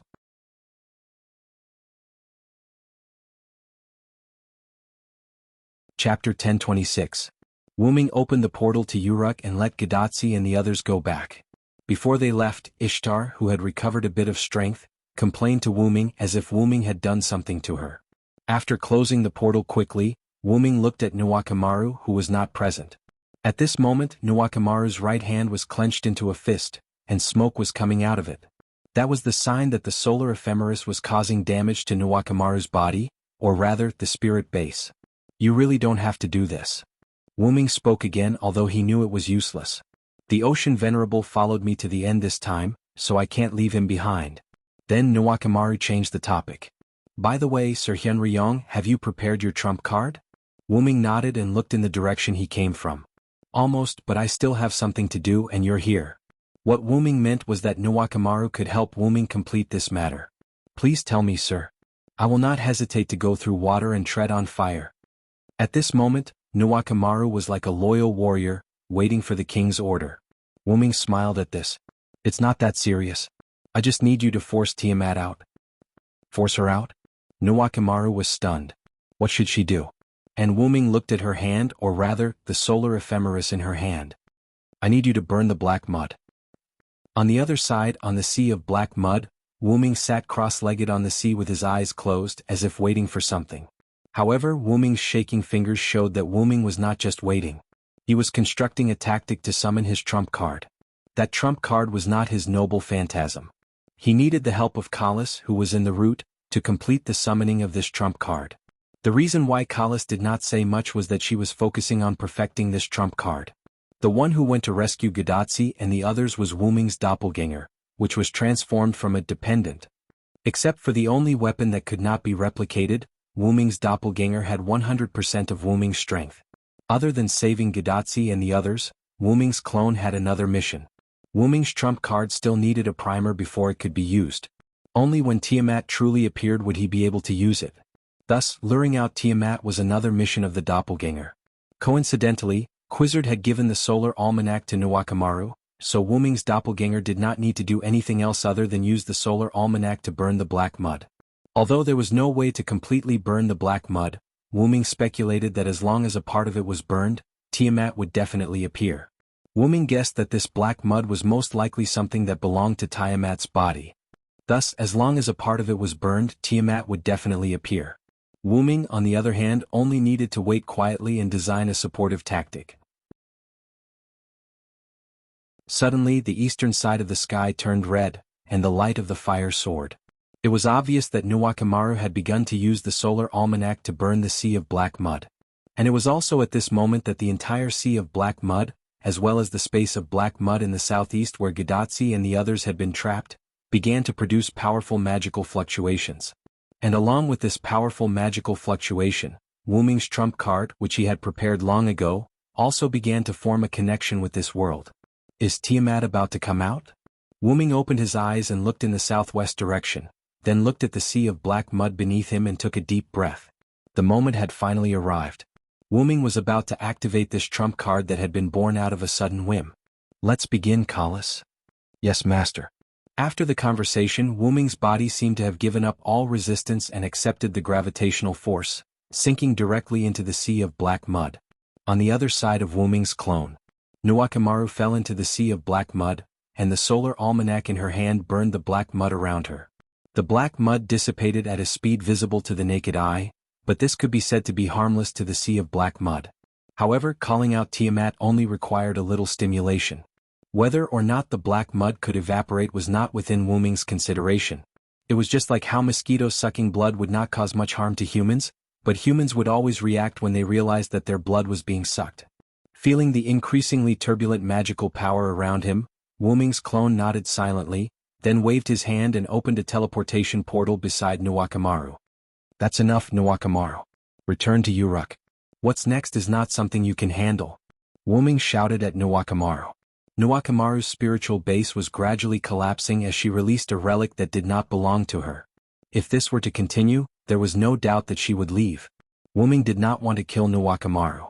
However, Nuwakamaru did not seem to hear what Wu-Ming said as she continued to release the flames and lava from the solar almanac. Nuwakamaru's face was a little twisted. It seemed like Nuwakamaru's mental state was not very good, and she was probably on the verge of turning evil. Wu-Ming controlled the teleportation portal to swallow Nuwakamaru, leaving the solar almanac alone. Wu-Ming's clone went to the solar almanac and held it with one hand, injecting a large amount of magical power into it. Since it was a one-time relic, Wu-Ming's clone decided to inject magical power into it before the relic lost its function completely until the solar almanac could no longer take it or dissipate it. The solar almanac was getting more and more ferocious as it received an endless supply of magical power. Countless flames and lava were surging as if they were going to destroy the world, constantly devouring the sea of black mud. This time it was no longer a mosquito bite but a venomous worm bite. Then, before the solar almanac could self-destruct, the entire sea of black mud went berserk. Like a deep-sea monster that appeared from the ocean, the sea of black mud soared into the sky like a dragon sucking in water. It was so fast and its range was so wide that it was shocking. Wu-Ming's clone, who was in the range, escaped through the teleportation portal at the last moment with the solar almanac and arrived at where Wu-Ming was previously. The two places were quite far apart, and the sea there was only shaking. Wu-Ming's clone exclaimed as he watched the sky and water turn dark. It's a little sudden, but this proves that Tiamat is panicking. The solar almanac's movement earlier was considered to have hurt Tiamat. Otherwise, the sea of black mud would not have such a huge movement. After all, it was a one-time relic of the South American Master God. After receiving Wu-Ming's massive magical power, even Tiamat could not be unaffected. Wu-Ming raised his hand and looked at the solar almanac that was about to burn out. He made a decision. It's time for you to fulfill your final mission. Wu-Ming waited and then threw it to the place where the sky and water were so dark that he could not see the situation clearly. In the next second, the solar almanac was like the sun that shone on everything, releasing its last ray of light in the sky. A gigantic dragon beast that was many times bigger than the 11 demonic beasts earlier was standing there with its eyes closed. That was Tiamat.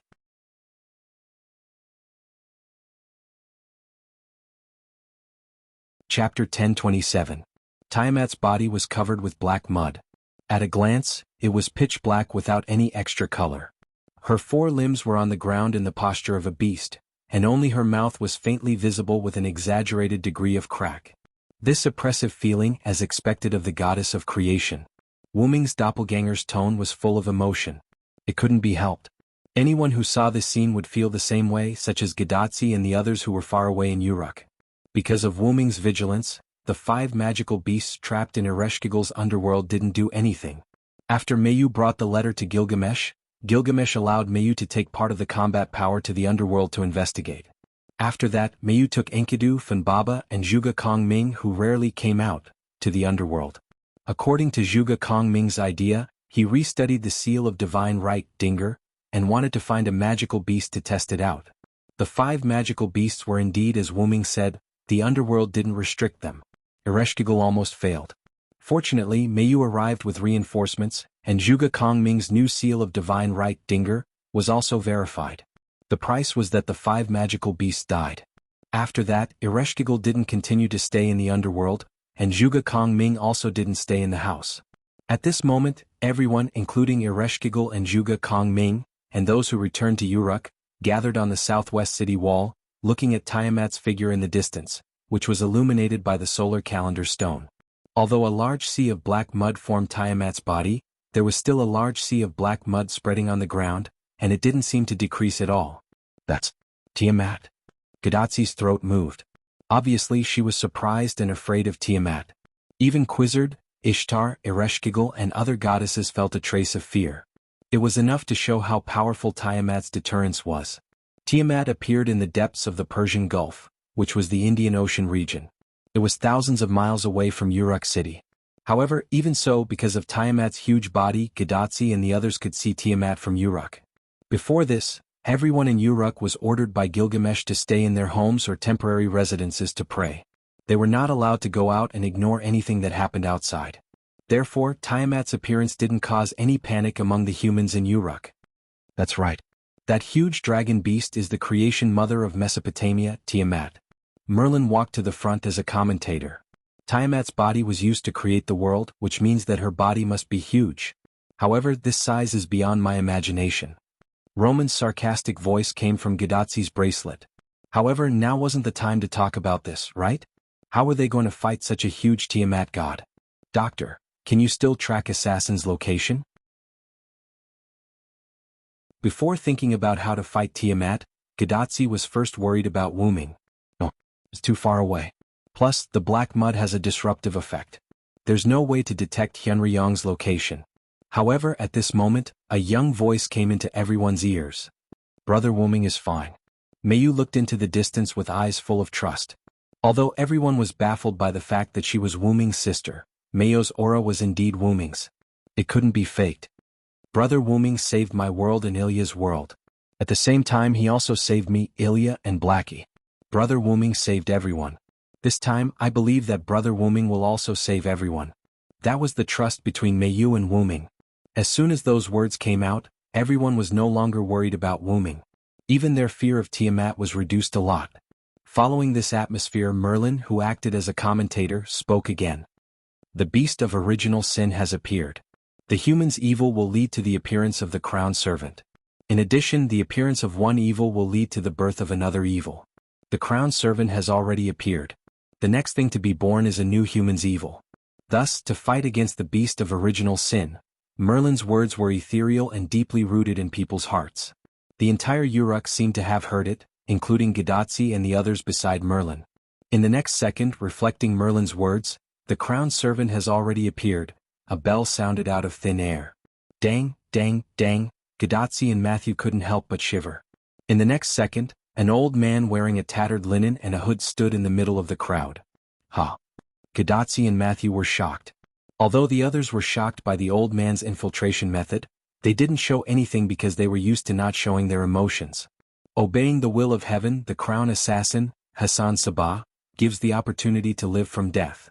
The old man's words were old but full of confidence. Gaddafi, Matthew, and Roman and Leonardo da Vinci and Chaldea were all surprised. This old man was the first Hassan that Gaddafi and the others had asked to see at the Azrael temple.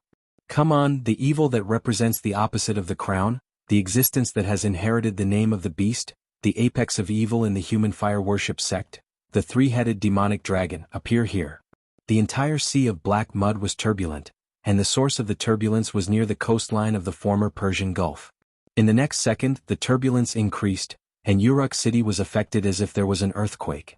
Then a huge pure white figure leaped out of the sea of black mud, hovered in the sky a few times, and dispelled part of the black clouds before landing on the sea of black mud. It was a behemoth that was not inferior to Tiamat, but its color was completely opposite to the dark Tiamat. This behemoth was pure white. Like Tiamat, it was like a beast with 4 limbs on the ground, and a pair of folded gray wings on its back. In addition, this pure white behemoth had 3 heads, with a pair of dragon horns on the middle head, a crown on the left head, and nothing on the right head. It seemed lifeless as its head drooped. In addition, the pure white behemoth was holding 2 demonic beasts that were larger than humans in size. They were Musu Maf and Kururu, who had escaped. The black beast and the pure white beast stood opposite each other with their eyes closed as if waiting for an opportunity. That is? In response to Gaddafi's question, Merlin, as the commentator, continued to speak. One of the evil points in the Persian fire worship sect's mythology, the 3-headed demonic dragon that once destroyed half of the world, Az-Dahaka, has now appeared as another human evil beast. Gaddafi and Matthew were shocked. However, Ishtar, who had almost recovered, noticed a clue. She realized that she had seen the 3-headed demonic dragon's middle head before. Wait? Is this 3-headed demonic dragon transformed by Hyunryong? Hey. Gaddafi and Matthew looked at Ishtar in disbelief. Look, the 3-headed demonic dragon's middle head is basically the same as the head of Hyunryong's dragon body, isn't it? Everyone looked at the place where Ishtar pointed. Gaddafi, Matthew, Quizzard, Leopard Man, and Anna had never seen Wuming's dragon body, so they were not sure. However, Gilgamesh and Nuwakamara definitely knew. When Wuming transformed into his dragon body and fought with Gorgon, although they were still far away, Nuwakamaru, as a servant, must have some impression of it.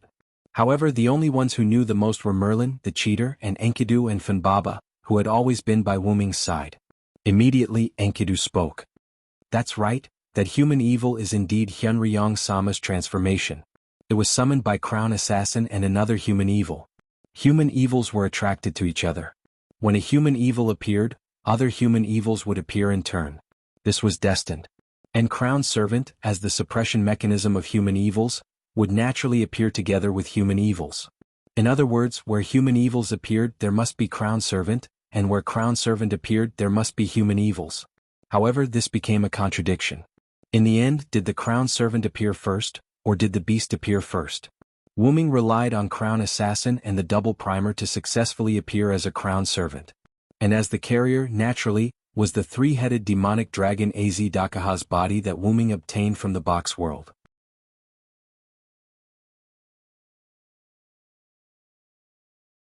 Chapter 1028. Back then, when Wuming inherited Az-Dakaha's human final trial identity in the box and returned to the root, Wuming suddenly had the idea of transferring the human final trial identity to Az-Dakaha's body. It was not to revive Az-Dakaha, but to reconstruct a new body based on Az-Dakaha's body to act as the human final trial's absolute evil. When Wuming entered the Mesopotamia singularity, his spiritual base was forged from Az-Dakaha's body. Kalas continued to perfect and refine the concept of the human final trial in the root, adding the concept of the human final trial identity to Wuming's spiritual base created by Az-Dakaha. However, later on, after realizing that the enemy was the human evil, Wuming had a new idea: to use the human evil's identity to appear. Merlin also said that the human evil and the crown servant were attracted to each other. If one existed, the other would exist. Likewise, the human evil and the human evil would also attract each other. If one existed, the other would also appear. This was an unbreakable rule. The human final trial identity was similar to the human evil identity itself. Furthermore, Az-Dakaha belonged to Persian mythology, and Persia was a part of Mesopotamia.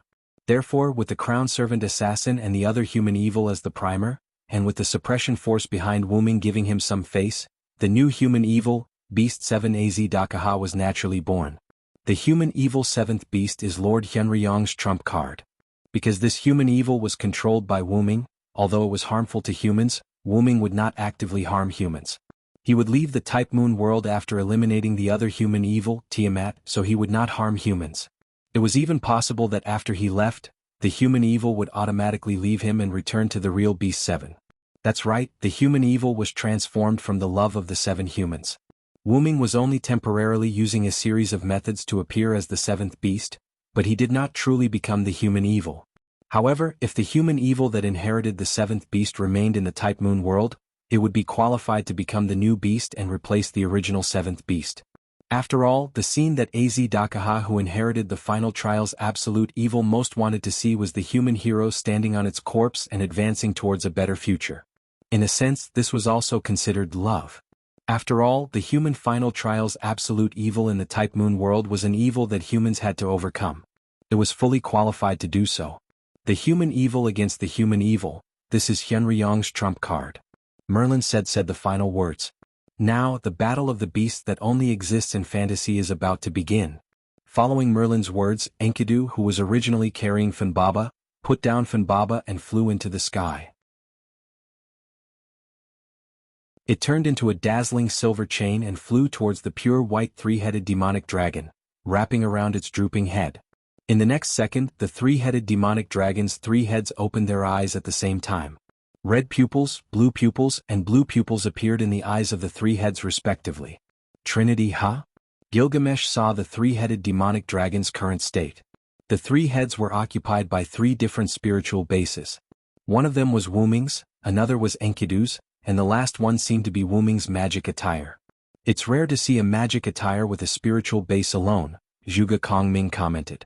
Then, as the 3-headed demonic dragon opened its eyes, Tiamat on the opposite side also opened her eyes, revealing a pair of shining starry eyes. Roar! The 3-headed demonic dragon roared like an ordinary beast. Tiamat let out a mournful cry that sounded like a song. The 2 giant beasts let out their own roars and then the battle began. After the roar ended, the pure white giant beast casually swallowed Musu Mafu and Kururu as if it was demonstrating its power. The pitch-black giant beast expressed its anger.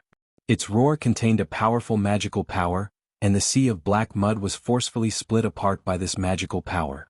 However, the pure white giant beast wasn't affected by this roar at all. It spread the curled shadow wings on its back. The shadow wings covered the sky and were so huge that they were bigger than the pure white giant beast's body. With the help of the shadow wings, the pure white giant beast flew into the sky. Its mouth contained a white light that could destroy the world, and it suddenly shot it toward the pitch-black giant beast. Dong! The tyrant's halo hit Tiamat, and the white light covered everything in the surroundings. It even covered the solar almanac that had long disappeared, and it lit up the sky and the earth. In an instant, it was as bright as day. The Uruk city was very far away from the place where the 2 giant beasts were fighting. Moreover, the Uruk was protected by Wuming's relic, so the battle between the 2 giant beasts wouldn't affect the Uruk at all. Although they didn't know what was going on outside, they still followed Gilgamesh's orders. The humans were still praying in their homes, and they didn't care about what was going on outside. They just prayed that the end of the world would be over as soon as possible. On the city wall in the southwest of Uruk, everyone covered their eyes. There was no other reason as the light was too glaring, and they couldn't see what was going on clearly. However, in the end, everyone walked down the city wall. After all, they couldn't just close their eyes and stare blankly. However, at that moment, everyone understood that the battle between the 2 giant beasts was not something that they could intervene in. If Quizzard wasn't a servant but a god, she could still intervene. However, no matter if it was a servant or a body, they couldn't intervene, including Ishtar. Damn it. Hyunryong, if you lose, I won't forgive you. Ishtar muttered because she couldn't do anything. God bless, Master Hyunryong, you must win. Ishtar glanced at it, and it turned out that her demigod, Ereshkigal, was praying to the god. Hey, are you a god yourself? Ishtar couldn't help but complain. I'm willing, can't I? Ereshkigal blushed and stared back at Ishtar. Although the 2 were half-sisters, they didn't get along well. However, to Ereshkigal's surprise, Ishtar didn't refute Ereshkigal, instead, she comforted her. Don't worry, Hyunryong won't lose. He saved the Uruk. We just need to believe and wait. Although Ishtar's gentleness was somewhat uncomfortable, Ereshkigal felt good. She remembered what Wu Ming said at the beginning. It seemed that Wu Ming didn't lie, Ishtar was actually a good goddess. While Ereshkigal was stunned, Gilgamesh suddenly spoke. Fanbaba, with your strength, you should be able to help. Gilgamesh stood in front of Fanbaba, who was rubbing her eyes, and said so. Master told me to stay here. Fanbaba said in a childish voice. Gilgamesh raised his eyebrows, but then Gilgamesh realized why Wu Ming asked Fanbaba to stay here. So that's how it is, you are also a crown. Gadotsi and Matthew were surprised. Roman and Leonardo da Vinci of Chaldea were also surprised. Why does it seem like a crown is cheap? 2 human evils naturally need 2 crown servants. Hyunryong just let Fanbaba temporarily accept the identity of the crown rider to maintain the situation of 2 human evils. Once Fanbaba uses her power, the power of the crown rider will be lost. In short, he used the contradiction between crown servants and human evils. The first thing to know was that there was no rule that the number of human evils needed to be the same number of crown servants. Originally, the crown assassin appeared because of Beast 2, but the crown assassin was used by Wu Ming to pair with his own Beast 7. As a result, the second beast lost its corresponding crown servant. As a result, there must be another crown servant to maintain the balance. Wu Ming must maintain this state so that the contradiction will not be broken and he can continue to exist. At this moment, Wu Ming was not the real Beast 7. He could only use this method to make himself appear. Hearing Merlin's clear and logical analysis, everyone was enlightened. However, there was something that Merlin didn't understand. Merlin could understand why the first Hassan cooperated with Wu Ming's action. After all, the two had met before. But what about Fanbaba? She was neither a servant nor a human. How could she take on the title of rider? The reason was that the suppression force was Wu Ming's backer. He temporarily put the title of rider on Fanbaba without the slightest pressure. Wu Ming paid the price anyway. During the acceptance of the title, Fanbaba couldn't use her power. However, Merlin would never know the answer.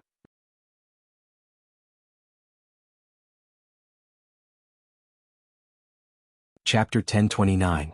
Outside Gadotsi and the others, the white light that was capable of destroying the world gradually weakened until it disappeared. If Gadotsi and the others came out to take a look, they would be shocked beyond words. This was because the black mud that originally covered the ground had completely disappeared after the white light dissipated. No, it didn't disappear. It had been destroyed by the white light that had destroyed 1/3 of the world.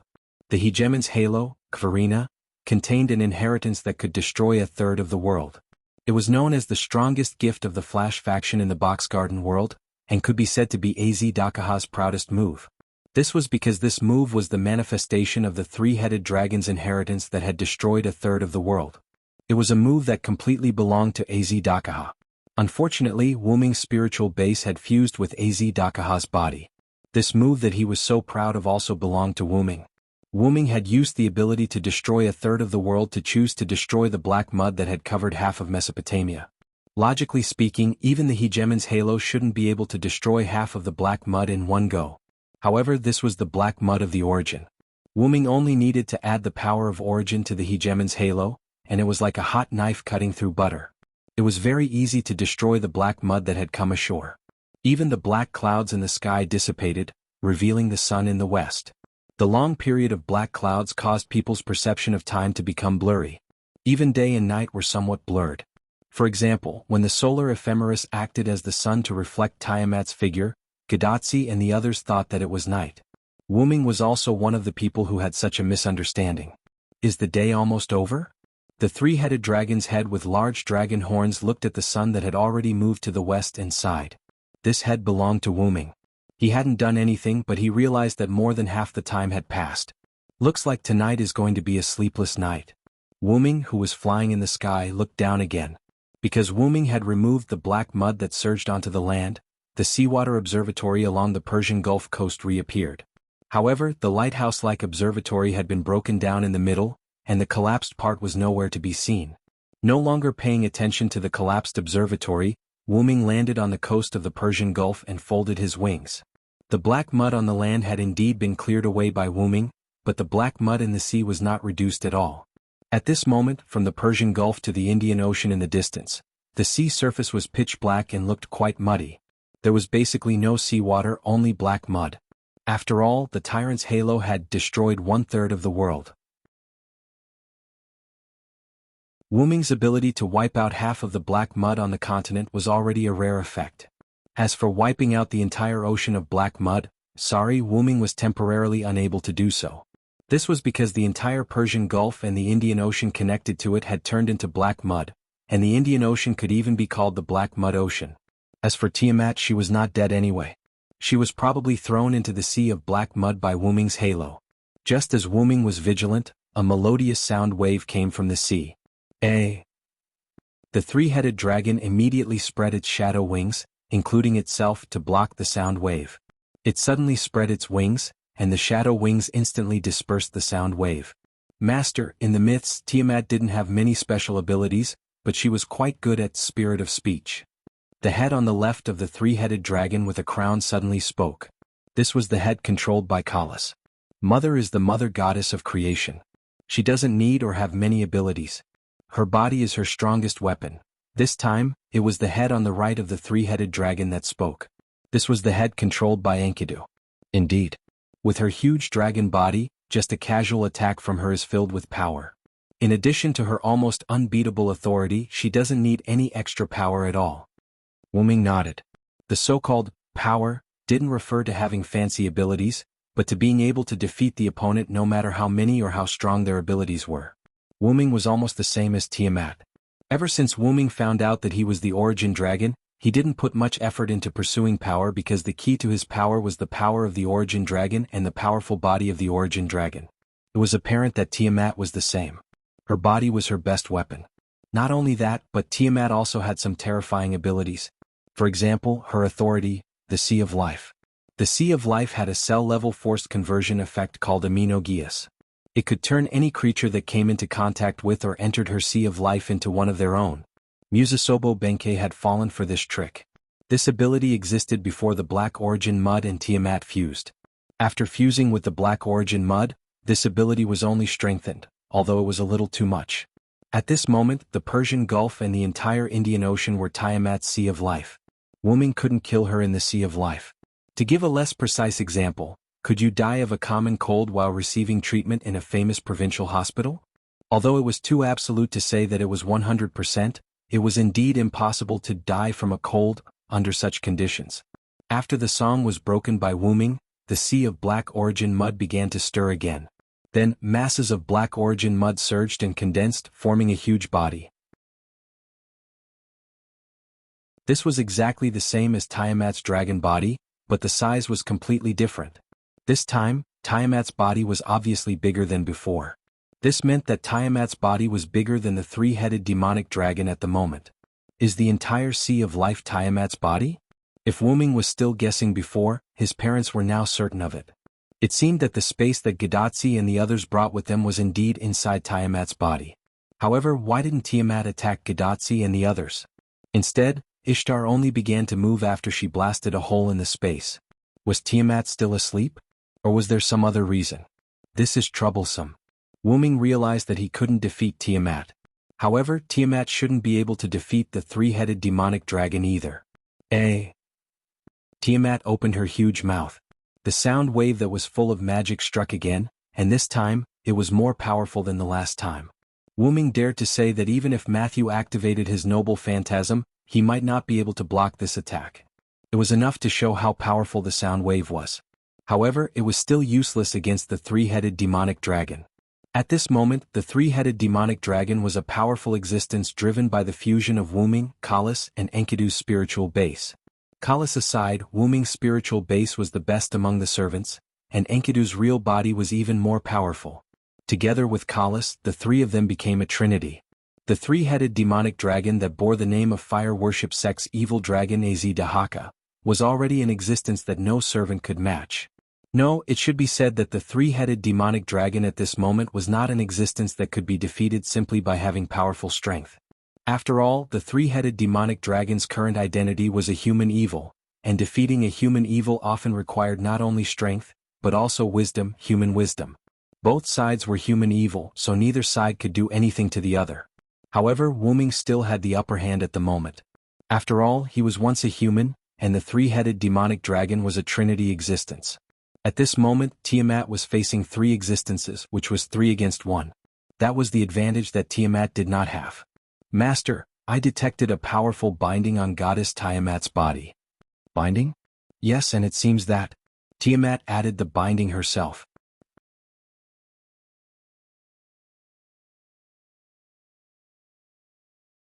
Chapter 1030. Even after fusing with the three-headed demon dragon's spiritual base, Kalis was still able to use her own abilities. That crown was the manifestation of Kalis' ability. Kalis had always been cautious and conscientious. She did all sorts of research, probing, and testing on Tiamat in an attempt to find out what weaknesses she had. The heavens rewarded those who worked hard. Kalis actually managed to discover the problem with Tiamat. That was, Tiamat had self-restraints. Tiamat is the creator goddess of Mesopotamia. The dragon body in front of us can be said to be the spiritual base of Tiamat after she fell and became a beast. Even so, Tiamat is still extremely powerful. However, the strange thing is, the Tiamat that we fought against wasn't as powerful as we thought. Wuming voiced out the strange that Kalis mentioned. That's right, Master. When Tiamat fought against us, she didn't display much power. This is the strangest thing. Even without Wuming, the current Tiamat wasn't undefeatable or despairing to Gidatsi and the others. That was, Tiamat didn't have an overwhelming and decisive ability. This wasn't something that a creator goddess should have. The only ability that Tiamat still had was the Sea of Life. However, it could even block Nibistan's Fang for a while. It couldn't be considered an overwhelming ability. The Sea of Life couldn't even compare to Wuming's Hegemon's Halo. At the very least, the Hegemon's Halo could instantly destroy the black mud on the ground, while the Sea of Life couldn't instantly flood the ground. However, even if Tiamat has self-restraints, we can't do anything to her. Wuming was not facing the problem of weakening Tiamat, but the problem of not being able to stop Tiamat. Wuming wasn't afraid of Tiamat who didn't have overwhelming power, but he couldn't defeat Tiamat or stop Tiamat's actions. Tiamat's Sea of Life covered the entire Persian Gulf and the Indian Ocean. If they did not destroy it completely, there was no way to defeat Tiamat. This was what Wuming couldn't do to Tiamat. The reason why Tiamat couldn't do anything to Wuming was because Tiamat didn't have any overwhelming moves. No, Master, you can seal Tiamat, Kalis suggested to Wuming. Kalis was an artificial spirit that supported the top magic attire. When it was first created, it had extremely high intelligence and could deal with all kinds of situations. Later on, Kelly became Wuming's noble artifact, and had undergone the baptism of the origin, together with Wuming's main body, which made her stand out from the rest. Regardless of whether it was the magical attire's performance or the artificial elf's wisdom, she was far ahead of the rest. Since Kalis was able to suggest this, the idea was feasible. You're saying that I should use the 12 incarnations? But I can't use it in this state. Wuming could use it previously because the spiritual base of human evil wasn't completed, so it left behind a self-protection mechanism. Now that human evil's spiritual base was completed, Wuming's original abilities were temporarily lost. After all, this was a human evil spiritual base that was transformed from the corpse of the three-headed demonic dragon, Az-Dakaha. To activate this spiritual base, it even required the trinity of Wuming, Enkidu, and Kalis. Although this spiritual base was unprecedentedly powerful, there were also many disadvantages. Wuming's inability to use his own abilities was one of them. This spiritual base was considered a complete product in terms of strength, but in other aspects, it was still considered a half-finished product. It could be modified in the future, but now wasn't the time to do so. Master, this spiritual base contains a sovereign sun and 2 simulated star maps. They can be used by you. When Kalis said that, Wuming couldn't help but be stunned. Of course, I know that Az-Dakaha has Avesta, but whether it can be used on Tiamat is another matter. The three-headed demonic dragon, fire worship sect, came from Mesopotamia. The Avesta's user was a three-headed demonic dragon, so it couldn't be used on humans or fire worship sect's abilities. The former was because this was the final trial for humans, while the latter was because of homology. Although Tiamat wasn't a god that belonged to fire worship sect directly, fire worship sect's roots were still in Mesopotamia. The box garden world was particular about inheritance. Mesopotamia and fire worship sect had deep connections, so this ability might not be used. Moreover, Avesta didn't have the sealing effect. Also, you said that there are additional simulated star maps in Az-Dakaha's body? Wuming was a little moved. Having a simulated star map was a great fortune for anyone, but Az-Dakaha had 2. How could Wuming not be moved? It was normal that Wuming didn't know about Az-Dakaha's gift. When Azedakaha's spirit had died, Wuming had placed his body in the gift card and returned to the root for Kalas to transform. Because his physical body was still alive, the power that existed in Azedakaha's body wouldn't be like when Silent killed Maxwell, which resulted in a falling object. Only the tyrant's halo was used by Azedakaha in front of Wuming. As for Avesta, Azedakaha didn't even have time to use it before it was sealed by Wuming's golden sword. Wuming had heard about Avesta's specific effects from Galgi. Forget it. Kalas, control the body. Enron, help me. I'll go inside and take a look. Yes, Master. Yes, Master Hyunryong. After Wuming finished speaking, the middle head of the three-headed demonic dragon drooped down as if it had lost its soul. After that, the three-headed demonic dragon's entire body was controlled by Kalas with Enkidu assisting from the side. The three-headed demonic dragon once again gathered the tyrant's halo in its mouth. Even if it couldn't kill Tiamat, it had to constantly interfere. Tiamat, on the other hand, let out a sorrowful and angry song. On the surface of the Sea of Life, something seemed to have appeared and began to shake. Inside the spirit base. When Wuming said to take a look inside, he meant to go to the depths of the spirit base to take a look. The three-headed demonic dragon was a trinity, and Wuming, who was one of them, could naturally do this easily. Wuming, who had turned into a ball of consciousness, came to the interior of the spirit base. In front of Wuming there were 3 balls of light. 2 of them emitted the starry light of the universe, while the remaining 1 emitted the light of the sun. There was no doubt that this was a sun sovereignty and 2 simulated star map creation. Wuming reached out his hand to one of the simulated star map creation and immediately sensed the effect and name of this simulated star map creation. Is this Avesta?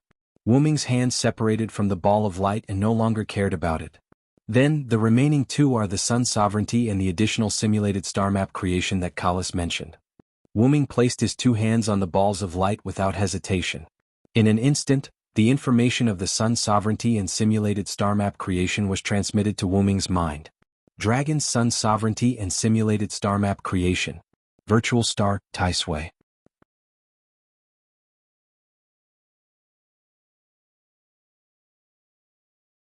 Chapter 1031. This simulated star map is interesting. Wuming showed a thoughtful expression. When Azedakaha had fought with Wuming, he had only used the new ability that he had obtained after assimilating with the Black Origin Mud. He had not used any of his original abilities. Even if he had used it, he had only used the Hegemon's halo. Wuming had thought that Azedakaha had underestimated his opponent. However, it seemed that this was not the case at all. The reason why Azedakaha had not used his own abilities was because those abilities would not have any effect on Wuming. Azedakaha had 2 powerful gifts. One was the simulated star map, Avesta, and the other was the Hegemon's halo, Kvarina. The former made Azedakaha invincible in the box world, while the latter was Azedakaha's signature. Possessing the former was enough for Azedakaha. What the strong possessed was not some flashy ability, but the ability to defeat the enemy. Eating the world with a single move also existed.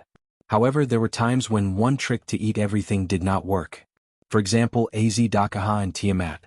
The reason why Azedakaha had the Dragon Sun sovereignty and the simulated star map, Virtual Star Taisui, was because Azedakaha had naturally fused with his body when he broke the seal. That's right.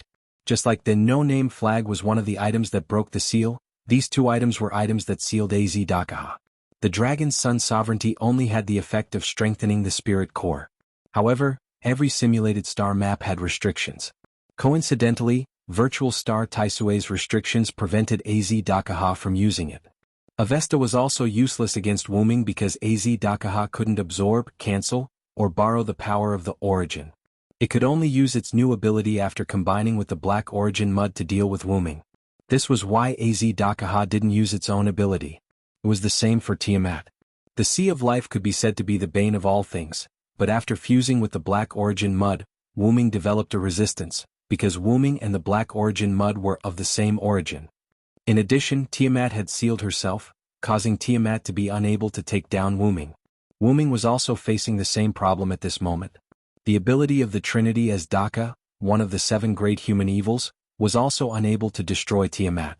Therefore, when one move was no longer fresh and could no longer dominate the world, a new move was needed. And Kalas found a new move for Wuming, which was the illusory star Taisui. Through the contact of his arm with the ball of light, Wu-Ming also learned of the illusory star Taisue's ability. It ignored all conditions and forcefully sealed natural gods and star spirits. This was the ability of the illusory star Taisui. And Tiamat happened to be a natural god. This was the method that Kalas had mentioned, to seal Tiamat. After Kalas's adjustment, the dragon's sun sovereignty and the simulated star map illusory star Taisui in Az Dakaha's body had completely become this spiritual basis item, or rather, its ability. Therefore, Wu-Ming could ignore the restrictions of the illusory star Taisui and use it directly. Then let's begin. After Wu-Ming finished speaking, the ball of light that his right hand touched emitted a huge amount of starlight, which instantly enveloped Wu-Ming's consciousness. In the outside world, the three-headed demonic dragon controlled by Kalas was hunting down Tiamat's the 11 sons. That's right, the 11 sons of Tiamat were born from the Sea of Life again, and in terms of strength, they were even stronger than the previous 11. However, it was all in vain. One after another, the demonic beasts were killed by the three-headed demonic dragon. Sun-like flames shot out from the Sun Lion's mouth and attacked the three-headed demonic dragon. The pure white three-headed demonic dragon threw away the corpse of the demonic beast that had died long ago. It then clawed at the fire of the sun, causing it to explode. Following that, the three-headed demonic dragon gathered the flames and flashes that had once destroyed one-third of the world in its mouth and engulfed the lion. The sky had become dark at some point, and the storm carried a tornado that swept toward the three-headed demonic dragon like a petrel. The three-headed demonic dragon spread its shadow wings, which turned into a curtain that covered the sky and directly cut the tornado in half. However, the curtain did not stop. As if it had a life of its own, it directly slashed at the dark mass in the sky and instantly cut it in half. The last two demonic beasts, Augur and Mdblutu, were eliminated. At this point, the 11 newborn demonic beasts were all killed by the three-headed demonic dragon. However, when the three-headed demonic dragon was eliminating the 11 sons, Tiamat was not idle. Another strange song was heard. Suddenly, the entire Sea of Life was in a riot as if it was boiling. In the next second, the 11 sons reappeared from the Sea of Life. No, not only 11 demonic beasts, but more and more demonic beasts emerged from the Sea of Life. Moreover, all of them had the same strength as the 11 sons. Without a doubt, this move was the product of the fusion of Tiamat and the Black Origin mud. It was impossible for Tiamat alone to give birth to so many powerful demonic beasts in such a short time. Among them, the most numerous and the most powerful was the winged Ramu. When Wu-Ming controlled the three-headed demonic dragon, he used the tyrant's halo to clean up the Black Origin mud on the land. At the same time, he also cleaned up the Ramu and the few mermaid kururu that were scattered all over the land. There were no longer any demonic beasts on the land except for the sea. Any one of these demonic beasts had the strength to rival or even defeat goddesses such as Ishtar, Quizzard, and Ereshkigal. Looking at the number of demonic beasts, if all of them swarmed up, the entire Mesopotamia would probably be destroyed quickly. The Uruk's protective shield would definitely not be able to protect them. However, the three-headed demonic dragon did not panic when it saw this scene. The chain wrapped around the right head extended and the tip of the chain gently scratched the huge dragon's body. PFFF. The three-headed demonic dragon's body was sliced open like a hot knife through butter. A sizable wound was cut open, and fresh blood spilled out as if it was free of charge. The spilled blood did not fall into the Sea of Life. Instead, it turned into white figures with small shadow wings and flew into the air. They were miniature versions of Az Dakaha. Az Dakaha's innate ability was that its blood could turn into a two-headed dragon with god-level strength. This spiritual base was based on Az Dakaha's body, so it naturally included this ability. Moreover, it was an upgraded version. The blood didn't transform into a two-headed dragon, but a miniature version of Az Dakaha. Roar? The miniature versions of Az Dakaha let out a huge roar that was different from their tiny bodies. They rushed towards the demonic beasts that were several times or even dozens of times larger than them. The huge demonic beasts that emerged from Tiamat's Sea of Life also met the miniature versions of Az Dakaha. At this moment, the head in the middle of the three-headed demonic dragon seemed to come back to its senses and became energetic.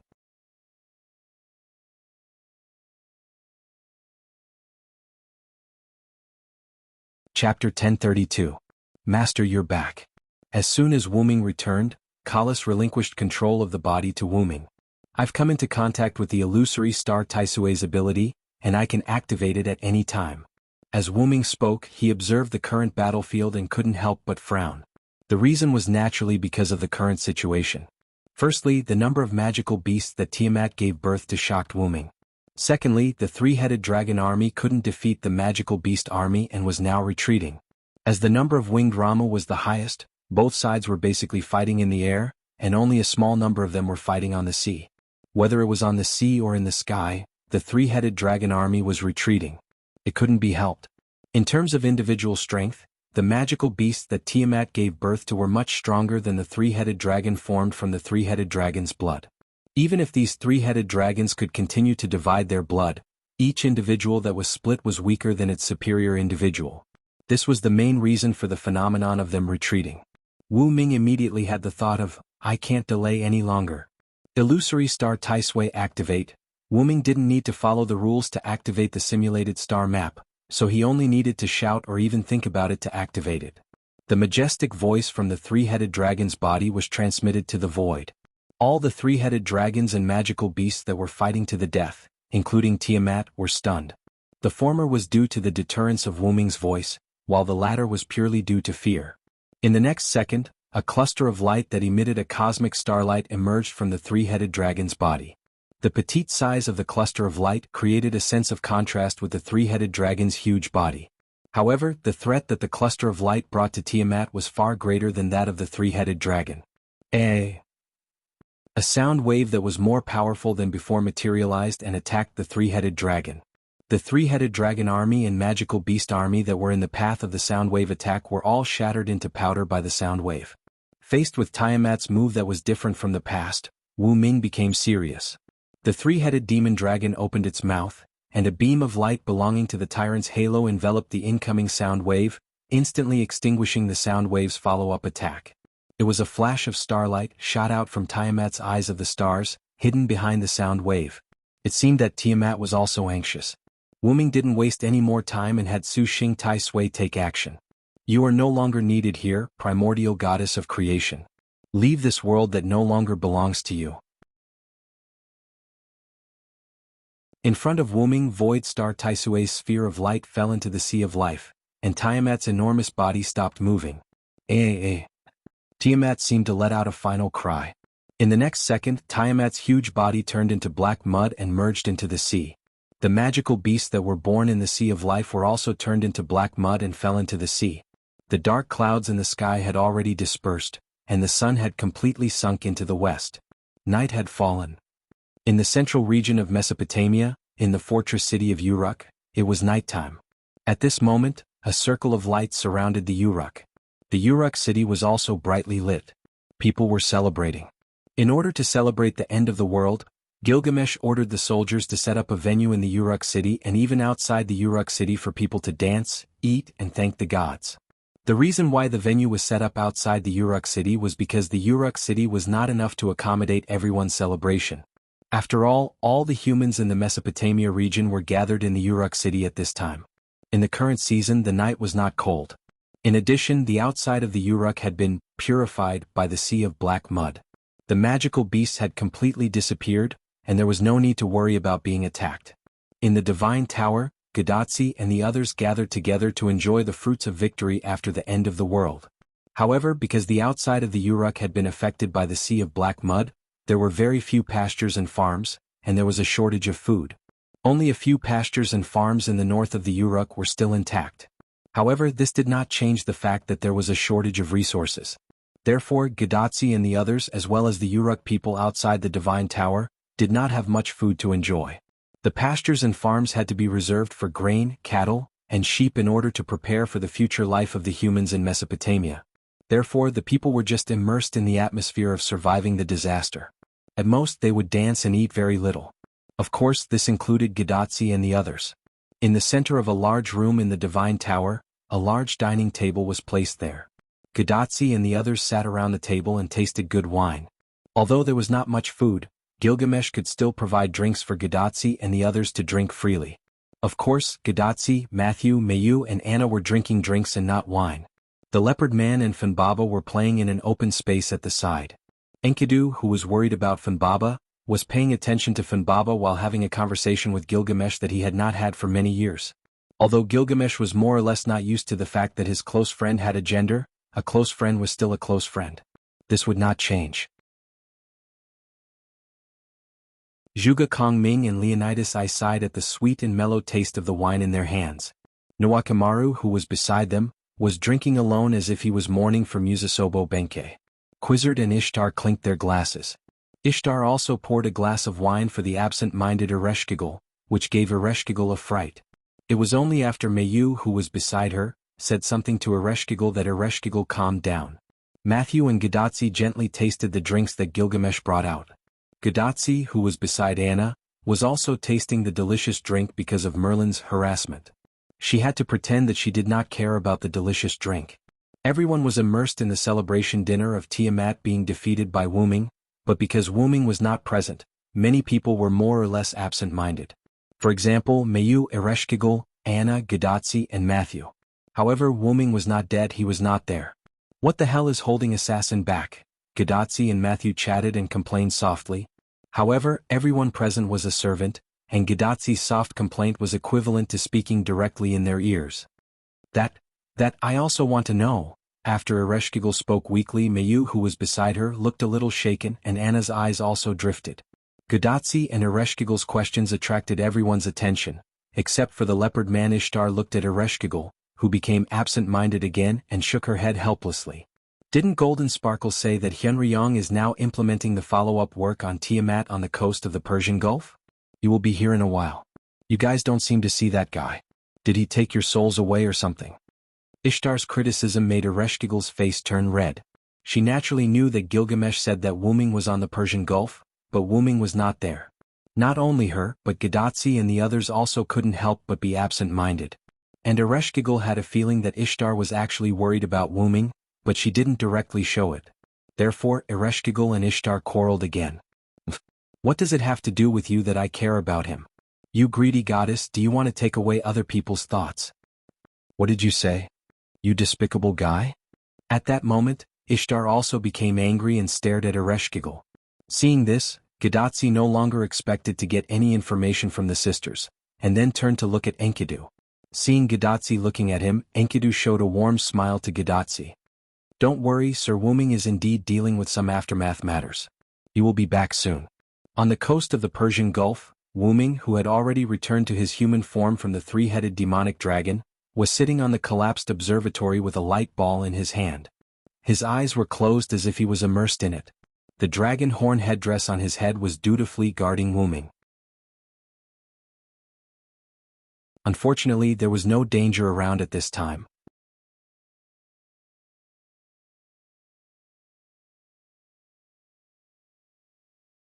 Chapter 1033. Ever since the Void Star Taisui sealed the entire sea of life that represented Tiamat, the Persian Gulf and even the Indian Ocean returned to their original ocean state. Other than the fact that no living creatures could be seen, the ocean at this moment was no different from before. After that, Wuming also removed the three-headed demonic dragon state, but the spiritual base of human evil still existed.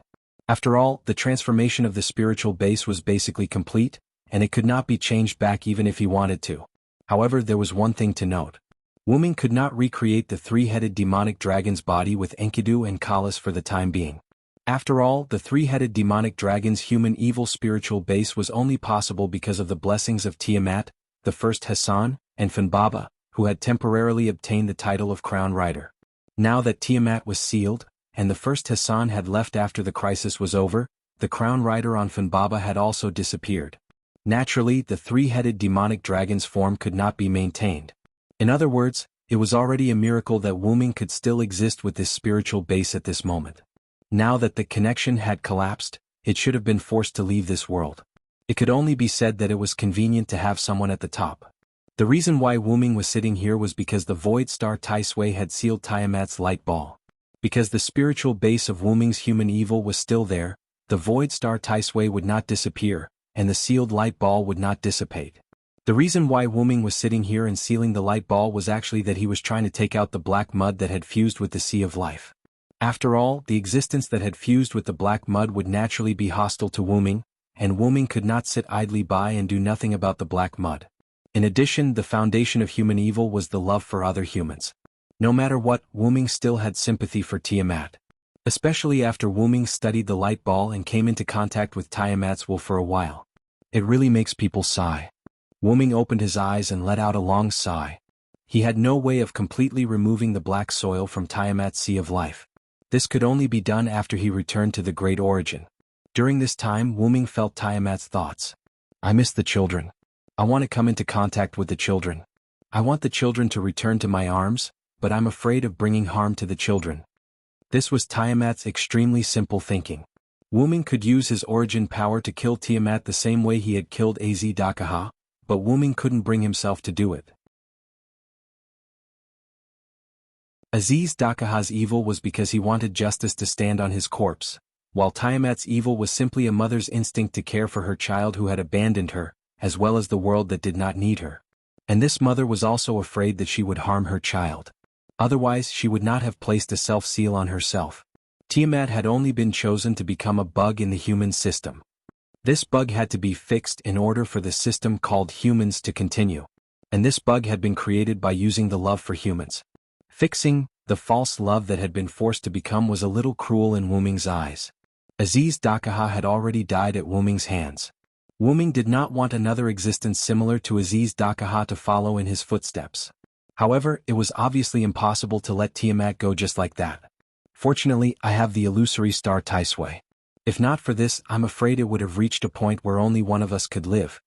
Ignoring all conditions to seal a natural god, although the target audience was small, the effect was unexpectedly powerful. If not for this, it was hard to say who would die in the end. Wu-Ming felt a headache at the thought of so many powerful magical beasts that had been born from the Sea of Life. And fortunately, those magical beasts were formed from the black soil in the Sea of Life. They were also a part of Tiamat. Otherwise, Wu-Ming would not have a good way to deal with so many magical beasts at once. And if the time was delayed, who knew how many magical beasts Tiamat could give birth to? The Sea of Life was so big and Tiamat had the support of the black soil. Who knew what would happen in the end? Therefore, this was why Wu-Ming believed that the outcome was still uncertain. In any case, let's bring Tiamat back to the root of life first. Once they returned to the root of life, there would definitely be a way. After all, the root of life was the source of miracles, and Wu-Ming was a god inside. Wu-Ming shook his head and rested for a while. After relieving his fatigue, he merged the ball of light into his body and stood up. Wu-Ming looked at the position of the stars in the sky and estimated the time. At this time, Tachika and the others probably haven't finished their banquet. I should still be able to make it, probably. If not for the last two words. But Wu-Ming knew that the Uruk was short of resources at the moment, so he did not expect to be able to eat delicious food. Let's go join in the fun. Wu-Ming turned around and his body disappeared into the portal that had opened at some point in time. Then the portal closed. On the coast of the Persian Gulf, there was only the night wind blowing the waves and hitting the rocks in boredom. Uruk. Although the Uruk was still brightly lit, most people had collapsed on the ground. Don't get me wrong, they were asleep. They reeked of alcohol, and even some children were no exception. But only a few children reeked of alcohol. This was the scene that Wu-Ming sensed when he walked out of the portal that appeared in the sky. Gil really put in a lot of effort this time. I'm afraid the Uruk has run out of alcohol. Alcohol could not replace food, and the people who listened to the king did not drink because of the influence of the apocalypse. So, there was still a lot of alcohol left in the Uruk. There was not much food, so they drank, sang and danced.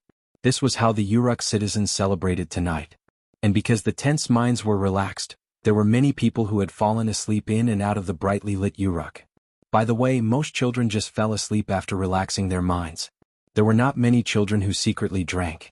Although this era was thousands of years away from the modern era, Gilgamesh still protected the children well. After all, children were the future of mankind. No longer paying attention to the scene inside and outside the Uruk, Wu-Ming flew straight to the God Tower. Anyway, the night was not cold in this season and there were no beasts outside. Let them sleep. At most, they would have a stiff neck because of the wrong sleeping posture when they woke up the next day. After entering the God Tower, Wu-Ming went directly to the room where Gadotsi and the others held the banquet. In the corridor near the door, Wu-Ming met Siduri. Siduri, haven't you gone to rest yet? When Gilgamesh was slacking, Siduri was the manager. After all, the Uruk citizens couldn't hold a banquet without a manager. Otherwise it would really be chaotic. Seeing that it was Wu-Ming, Siduri bowed first. I'm not tired, Master Hyunryong. Have you finished your work? As an insider, Siduri naturally knew from Gilgamesh and Enkidu that Wu-Ming had something to do in the Persian Gulf and hadn't returned yet. Yes, I finished my work. I came back to see if I can make it in time for the banquet. Immediately Siduri smiled. You're late. Master Hyunryong, Master Ishtar, and the others have all left. Miss Tachika and Miss Matthew are also asleep at the table. I just met Master Enkidu and asked me to send a towel over. Siduri said and raised a piece of white cloth in her hand. It was a wool towel that could be used to cover the body. Even if it was not cold at night, Enkidu was still very caring. Wu-Ming nodded as if he understood, then reached out and took the towel in Siduri's hand. Then I'll send it over. Ignoring Ishtar and the other goddesses and Enkidu, he was going to see Gadatsi and Matthew first. All right, Siduri, go and rest now. Immediately, this is the will of the gods. After Wu-Ming finished speaking, he directly left. In response, Siduri smiled. Master Hyunryong is really just like Master Enkidu, gentle.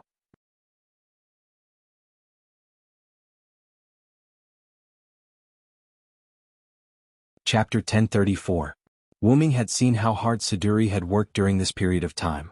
She was not much more relaxed than Gilgamesh. At this time, how could Wu-Ming allow Siduri to continue working? However, with Siduri's character, it was certainly impossible for her to rest by herself, so Wu-Ming could only order her. He walked quietly into the room where Gadatsi and others were gathered. At this moment, the room was exuding the aroma of good wine. There was no doubt that this was Gilgamesh's collection of good wine. Wu-Ming even suspected at this moment that Gadatsi and others fell asleep because of the smell of wine. As soon as he entered the room, Wu-Ming saw Gadatsi and Matthew sleeping soundly on the table. The others were nowhere to be seen.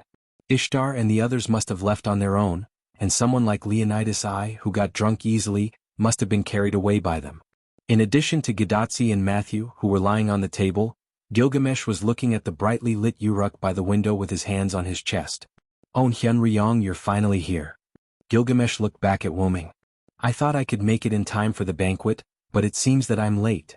He walked quietly to Gadatsi and Matthew, covered them with a thin towel, and then Wu-Ming walked to Gilgamesh. Gilgamesh set up runes around Gadatsi and Matthew, so he didn't have to worry about disturbing Gadatsi and Matthew. There wasn't much food, but this king left some good wine for you. Gilgamesh showed a king's smile, and then golden ripples appeared from his body. 2 golden wine cups and a golden wine jug emerged from it. Gilgamesh held the golden wine jug, poured it into 2 golden goblets, and then threw one of them to Wu-Ming. The wine cup flew lightly to Wu-Ming as if it had a life of its own. Wu-Ming didn't use much strength and easily caught it, then drank it in one gulp. Although this wine is delicious, it's not to my taste. Wu-Ming threw the empty wine cup away, and the golden wine cup turned into golden particles and dissipated. This king is the same. Gilgamesh also drank it without caring about his image, and like Wu-Ming he threw the golden wine cup and golden wine jug aside, letting them turn into golden particles and return to the king's treasure. No matter how sweet the wine created by the gods is, it is still in existence that this king and humanity must abandon. This was the reason why it was not to his taste. Without responding to Gilgamesh's words, Wu-Ming walked to Gilgamesh's side. With his back facing Gilgamesh, Wu-Ming stood in front of the window and looked at the starry sky. The Uruk people survived and you are still alive. The Sumer dynasty can continue and human civilization can continue.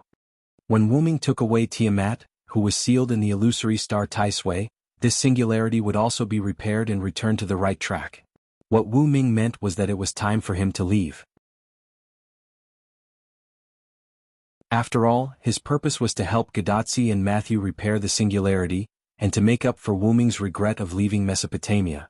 Whether it was the Gilgamesh of that world or Wu-Ming who took care of Gilgamesh's childhood, was already half a father to Gilgamesh. I know you won't forget what happened here, and I also know you know very well that the Gilgamesh I am familiar with is the queen. Although because of the suppression force, Uruk Hyunryong existed in every parallel world, and there was a story between Gilgamesh and Hyunryong, it was impossible for Gilgamesh not to notice this. After all, the stories created by different genders could not be exactly the same. This was for sure. Of course. Gilgamesh, who turned around, nodded without hesitation. After all, the Hyunryong this king is familiar with can be said to be a woman. You can't be the one this king is familiar with. Wu-Ming was shocked. It must be the doing of the 2 suppression forces. Did it have to be so exciting? Ha ha, this king is joking. It's so nice to see your face. Gilgamesh patted Hyunryong's shoulder as if his scheme succeeded, and he laughed very happily. However, not long after, Gilgamesh stopped laughing. But this king is really happy to see you. After patting Wuming's shoulder again, Gilgamesh left the room. At this moment, only Wuming, who was looking at the night sky, and the sleeping Gidatsi and Matthew were left in the room. Me too, Gil. As for what Gilgamesh said about Hyunryong in this parallel world being a woman, it was unknown whether Gilgamesh was joking or not. Early the next morning, Gidatsi woke up groggily and found herself lying on the bed in her and Matthew's room in the Chaldean embassy, and Matthew was lying next to her. Hey. As if she thought of something terrible, Gidatsi's face turned red, and she screamed in horror. What happened, Senior? Matthew had a conditioned reflex because of Gidatsi's scream. He suddenly woke up from his sleep and sat up. No, nothing, I just woke up and had a nightmare. Gidatsi was silently relieved. After all, she found that the clothes she was wearing did not change. It seemed that someone sent her and Matthew back here and put them directly on the bed. Suddenly, a voice came from the corner. Are you awake, Tachika, Matthew? Gidatsi and Matthew looked and found that it was Wuming. Assassin? Did you send me and Matthew back? Gidatsi guessed. Wuming, who was sitting cross-legged in the corner, nodded. Seeing that you were sleeping soundly, I didn't wake you up. Instead, I sent you back here. Wuming pointed to the bed where Gidatsi and Matthew were, and then pointed to the corner where he was, and then continued to speak. I didn't know where to go, so I just stayed. But don't worry, I didn't stare at your sleeping faces the whole night. Wuming smiled. However, the more Wuming said this, the more embarrassed Gidatsi and Matthew felt. Then. I'll go down first. Gidatsi immediately got up from the bed and walked out of the room. Senior Villo, I'm a little worried about you, I'll go downstairs and take a look. Then Matthew also left with a blushing face. In this regard, Wuming smiled. Gidatsi and Matthew were really quite cute. By the way, last night, Wuming did not stay because he had nowhere to go, nor did he stay to see Gidatsi and Matthew's sleeping faces. The reason why Wuming stayed in Gidatsi and Matthew's room was because Roman contacted Wuming through Gidatsi's bracelet last night.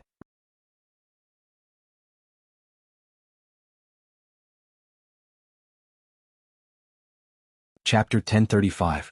Last night, after Gilgamesh left, Wuming also left not long after. However, Wuming left with Gidatsi and Matthew. The method was simple. Whether it was using magic or mental power, Wuming could take the two away without waking them up. After returning to the Chaldean embassy, Wuming saw Merlin, who was secretly eating at the table on the first floor. After chatting with Merlin for a while, Wuming took Gidatsi and Matthew upstairs. By the time the two of them had settled down, it was already the latter half of the night. Just as Wuming was about to leave to find a place to rest, Gidatsi's wristband rang. Hyunryong, no, the root dragon, I have something to talk to you about. Roman was someone who knew Wuming's true identity, and Wuming also knew Roman's true identity. And Roman came to Wuming so mysteriously at this time, and even addressed Wuming as the root dragon. It seemed that there was something big going on. Less than 20 employees of Chaldea have gone to rest. The director and her followers are still maintaining the Holy Grail and will not let Chaldea contact the outside world. Da Vinci has also returned to his workshop. Tachika and Matthew are also asleep. So, Roman came to contact Wuming when no one else was around. Obviously, he must have something important to say. Are you feeling uneasy about the enemy who burned humanity? Wuming asked casually. On Chaldea's side, Roman fell silent. It was obvious that he did not expect Wuming to tell the truth. It was not difficult to guess. Roman came to Wuming secretly because he did not want others to know. Only secrets must be kept. And there was indeed a secret between Roman and Wuming. That was, Wuming and Roman knew each other's true identities. And this involved the mastermind behind the burning of humanity. After all, Gydia and Roman were inextricably linked. So, Roman came to Wuming because of Gydia. No, to Roman, it was because of the mastermind behind the scenes, the fake Solomon. After all, Wuming did not tell Roman that the fake Solomon was the tactic Gydia created by Solomon. I don't know why, but I keep feeling uneasy. I know you know the enemy's situation very well. Can you tell me? Roman did not know the details of the enemy. Wuming did not tell him, and he only saw a hint of danger before he gave up his power. However, I refuse. Wuming refused without thinking. Wait a minute, why? Even Roman could hear Wuming's perfunctory tone. The reason is simple. Wuming found a stool and sat on the bed where Gidatsi and Matthew were. He chatted with Gadotzi's wristband. Although it was a little strange to chat with someone who was sleeping soundly. Anyway, there was magic on Gadotzi and Matthew. He did not have to worry about waking up Gadotzi and Matthew.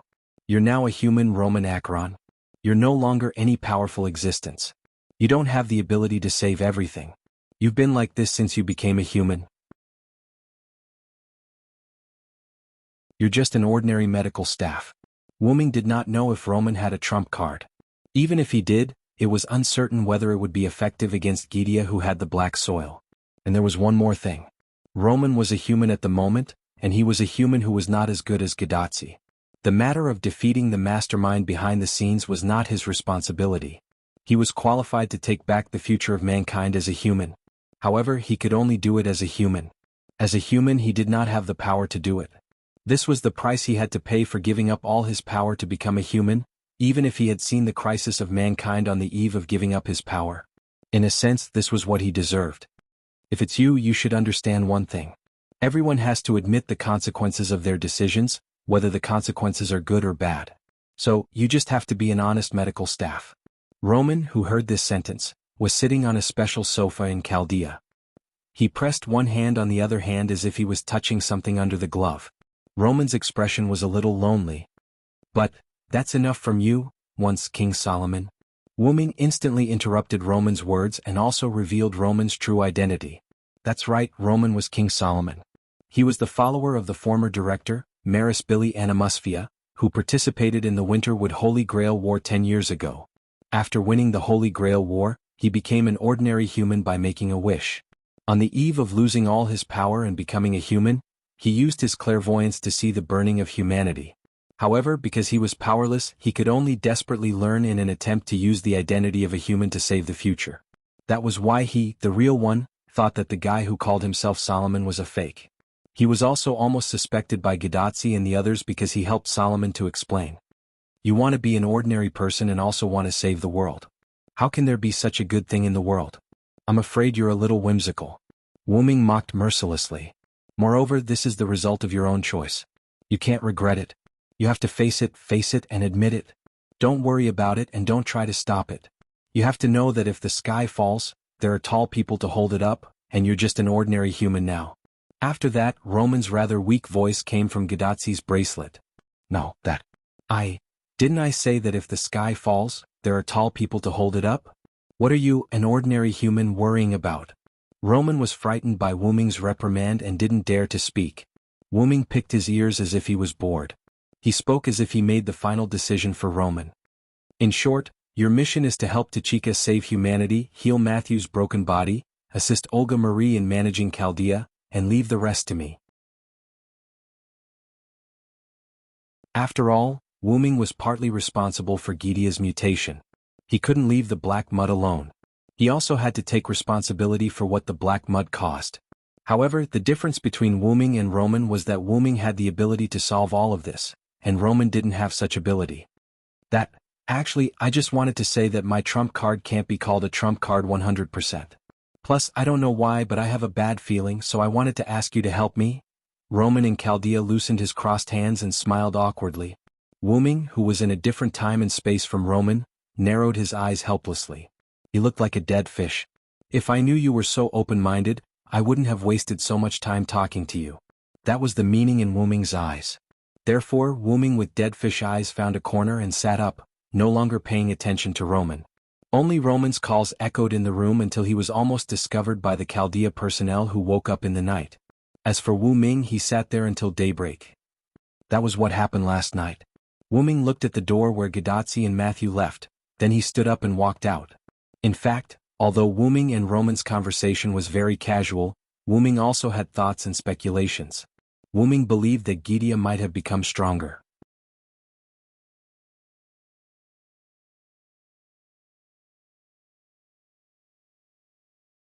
Chapter 1036. Roman didn't know that the so-called mastermind behind the scenes was actually Gaia, the magic technique he had developed himself. However, the guy who claimed to be Solomon, who appeared at the London Singularity, was indeed himself. Therefore, in Roman's opinion, the enemy was likely to simply control his corpse and impersonate Solomon. Therefore, no matter how powerful Roman's trump card was, It could only target his controlled corpse and could not eliminate the mastermind behind the scenes. Therefore, Roman did not have much confidence in using his hidden means as a trump card. Under such circumstances, Roman even felt uneasy. This meant that his hidden means were probably useless, which was why he came to Wu Ming. Wu Ming had always believed in intuition, so he also had a certain degree of trust in the intuition of others. What did Roman's worry mean?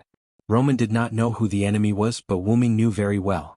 This meant that Gydia was likely to have gotten rid of the restrictions of Roman's hidden means, and there was no doubt that Gydia had become stronger.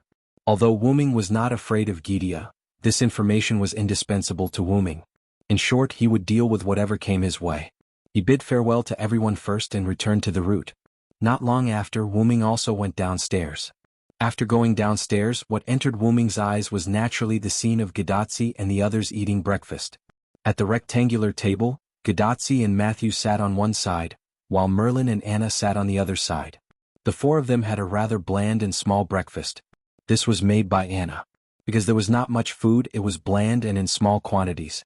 Wu Ming randomly found a seat and sat next to Anna. He did not know if Gidatsi and Matthew had recovered, but Wu Ming decided to sit opposite them. "You're about to leave, why don't you have a good meal?" Wu Ming then joked. "Hehe, the Uruk is quite short of food at the moment. Let's have breakfast as a memento," Gidatsi answered Wu Ming with a smile, as if she was not the one blushing earlier. "I'm a little reluctant," Matthew said softly. However, Matthew's face was still slightly red. It seemed that Matthew's skin was not as thick as Gidatsi's. After all, we're integrated into the Uruk city. Merlin took a sip of the clear soup and smacked his lips. "It seems that I can't live without Uruk food, ha. Even if it was bland, the taste of Uruk had left a mark on Merlin's taste buds in the past 6 months. As expected of Merlin. Anna glanced at Merlin and sneered in a cold voice. "After all, it's me." However, Merlin seemed to have received some kind of praise and was quite pleased. Well, who could be more thick-skinned than Merlin? "Anna, are you okay?" Wu Ming, who had chosen to ignore Merlin, suddenly asked Anna beside him. When he chatted with Merlin last night, Wu Ming learned from Merlin that Anna had used the power of the Holy Grail to transform into Gorgon. Together with Ereshkigal, they had dealt with the 5 powerful demonic beasts that attacked the Uruk. Although Anna had now recovered her body, he was still worried about Anna's Wu Ming, so he decided to ask. "I'm fine." Anna shook her head. Although Sakura Madu was in the Holy Grail that Wu Ming gave to Anna, the function of the Holy Grail still existed. Using the power of the Holy Grail to transform into Gorgon and then using the power of the Holy Grail to recover, it would not affect Anna, nor would it cause any harm to Sakura Madu in the Holy Grail. Anna put down the bowl and then took out a golden crystal from her arms. "I'll give this back to you." After Anna used the Holy Grail, it became like this, but Sakura Madu was still inside. "I'm a servant, I can't bring her back." That was the reason why Anna returned the Holy Grail to Wu Ming. "I know, I will bring Sakura Madu back to her time." Wu Ming nodded and put away the crystal. "By the way, assassin, what happened to the Holy Grail in Tiamat's body?" The Holy Grail that disturbed this time was in Tiamat's body, and at this time, Tiamat was defeated by Wu Ming, so it was reasonable to say that the Holy Grail should have appeared. Matthew's face was also red, he had also forgotten about the Holy Grail. The celebration and fatigue caused everyone to not care about the whereabouts of the Holy Grail. Gidatsi only remembered this matter when she saw Anna return the Holy Grail that Wu Ming gave her to Wu Ming. "I sealed the Holy Grail and Tiamat together," Wu Ming said, and with one hand, a cluster of light appeared in Wu Ming's hand. These were the seals formed by the virtual star Taisui. "Later, I will take away Tiamat's seal along with the Holy Grail. I can't give it to you for the time being." Wu Ming turned his hand again, and the virtual star Taisui that sealed Tiamat disappeared. "This doesn't matter. We have reverse detected the location of the final enemy through the existence that tried to invade Chaldea."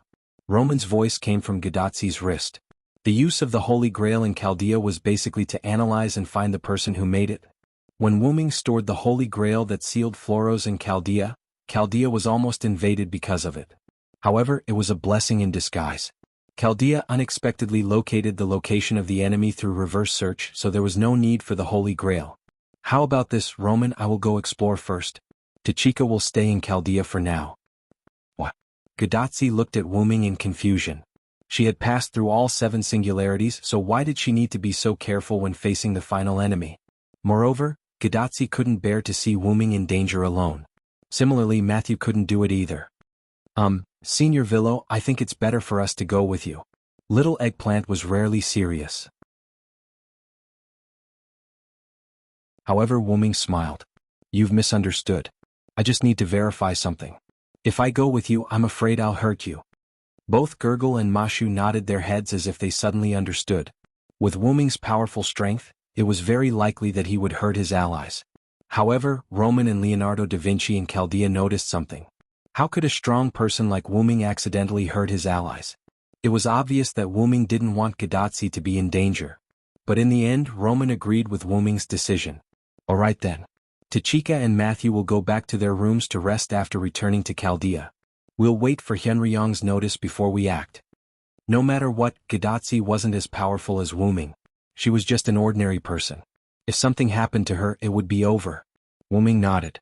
After you finish eating, we'll go to the Divine Tower to bid farewell to Gil and the rest.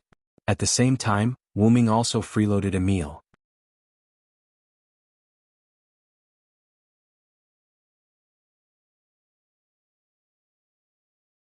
Chapter 1037.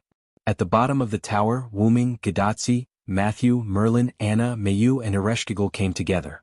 The reason why Mayu and Ereshkigal came with Wu Ming and the others was that when everyone was in the middle of breakfast, Mayu came to the Chaldean embassy with an embarrassed look on her face.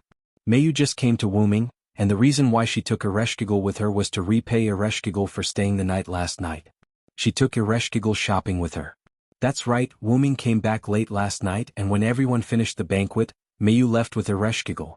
After knowing that Mayu was Wu Ming's sister, Ereshkigal was quite serious about building a small house for Mayu in the underworld. By the way, because Mayu was a servant at the moment, the underworld would not cause any harm to Mayu.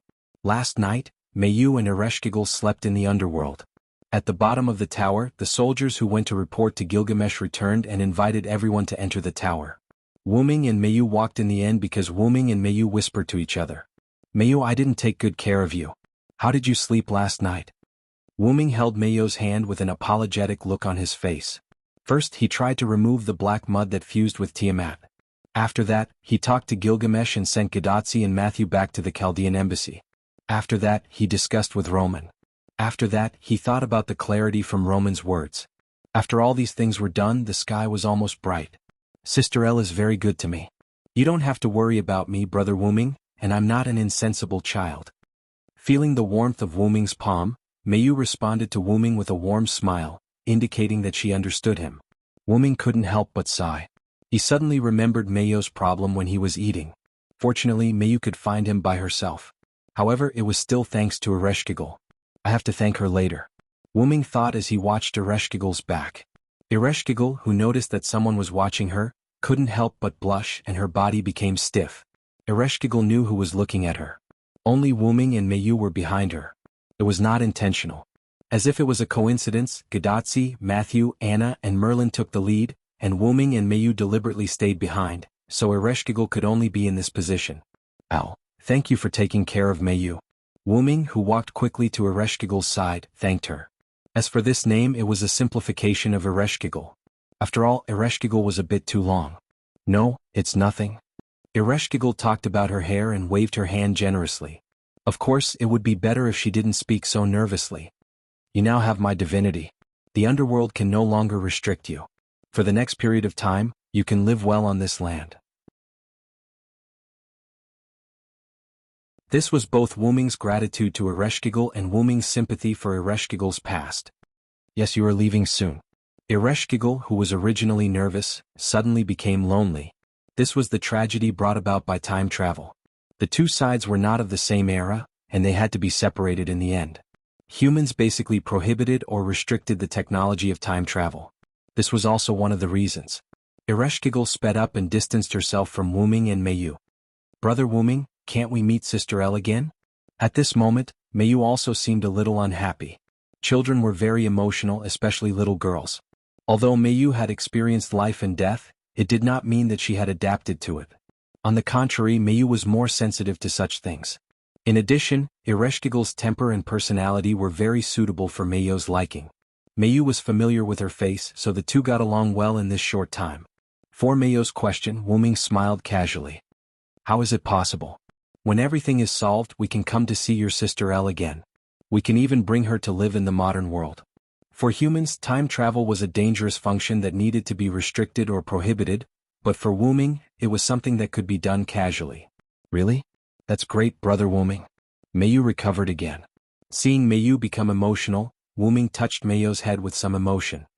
You have changed a lot during the time I was not around you. It seems that the contact with Ilya and others has made Meiyu grow stronger. Really? Meiyu herself was unaware of it. You are cuter than before, after Wu Ming said jokingly. He directly picked up Meiyu and put her on his shoulder. Later, in Meiyu's shy exclamation, Wu Ming dragged Meiyu, who was riding on his neck, and followed most of the people in front. God's Tower, between the thrones, where Gilgamesh dealt with government affairs. At this moment, the servants and gods gathered together, and unrelated people such as soldiers were ordered to leave the room by Gilgamesh. Gilgamesh put down the clay tablet in his hand and looked at the people gathered below with a smile on his face. By the way, at this time, Wu Ming had put Meiyu down from his shoulder. Is it finally time to say goodbye, everyone? Gilgamesh first glanced at the servants he summoned, and now only Nuwakamaru, Zhuge Kongming, Leonidas I, and Merlin were left. Then Gilgamesh looked at Ishtar, Quizard-Coyotl, Ereshkigal, and Anna standing in the corner. In a sense, the three goddesses' alliance finally stood on the side of humans. Later, Gilgamesh looked at Wu Ming and Enkidu standing together, and Wu Ming's sister in modern times. His sister aside, Wu Ming and Enkidu would certainly not stay here, they had their own things to do. Ignoring the leopard man and Funbaba, who were hiding and playing, Gilgamesh finally looked at Gadotsi and Matthew. The last master of mankind, Tachika Fujimaru, and her servant, Matthew Gilead, this king has seen your performance during this time in Uruk. Although you are still very weak, this king believes that even without the help of Hyunryong and others, you can still save this era.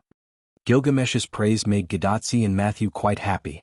After such a long time of contact and communication, Gadotsi and Matthew were no longer afraid of Gilgamesh. They now sincerely admired this most ancient king.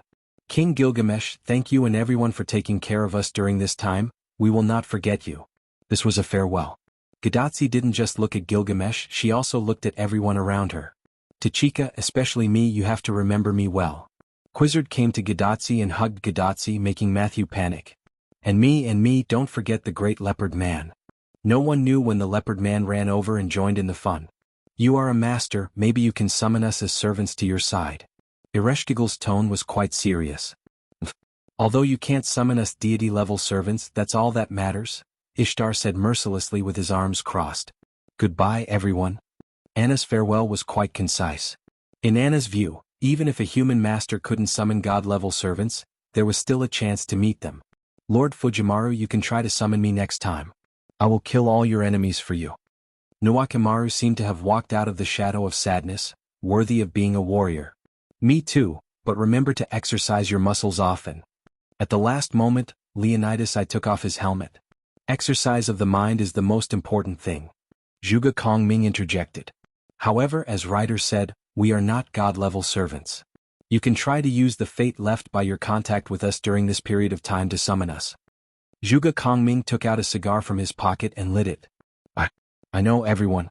In short, I will try to summon you, Gadotsi said after getting rid of her big sister's hug. By the way, since this era is safe, will the servants stay? Matthew thought about it. When Hyunryong takes Tiamat and the Holy Grail away, the servants will disappear one after another. At most, only the god-level servants will be able to hold on for a while. Merlin explained. In the end, Wu Ming also walked in front of Gadotsi and Matthew. Listen to Roman first. When you return to Chaldea, go to your personal room and rest. When I need you, I will use my means to inform Chaldea. I look forward to fighting side by side with you next time, Tachika and Matthew. Finally, after Enkidu also said goodbye to Gadotsi and Matthew, Gilgamesh spoke again. In this era, the Mesopotamia of BC has been saved by Chaldea. Now this king orders you to leave here, go to the last singularity and destroy the final enemy, Ramadi. Roman, who was in Chaldea, heard Gilgamesh's last call. After responding, he immediately began to transfer Gadotsi and Matthew's ray shift. Tachika, Matthew, the ray shift has begun. Get ready. Yes, doctor. In the next second, the two's body began to glow, blue particles of light. Fufu suddenly ran out from the corner when the two were about to leave, followed by Fanbaba, who was interested in Fufu. After that, Fufu jumped into Matthew's arms. Fufu? Matthew almost forgot about Fufu. Where did Fufu go? Gadotsi lamented Fufu's powerful hide-and-seek ability. Everyone goodbye. Gadotsi waved to everyone, and Gadotsi, Matthew and Fufu turned into blue particles and dissipated. After witnessing Gadotsi and Matthew's ray shift, Wuming looked at Enkidu and Mayu, who were hugging Fanbaba. We should also go.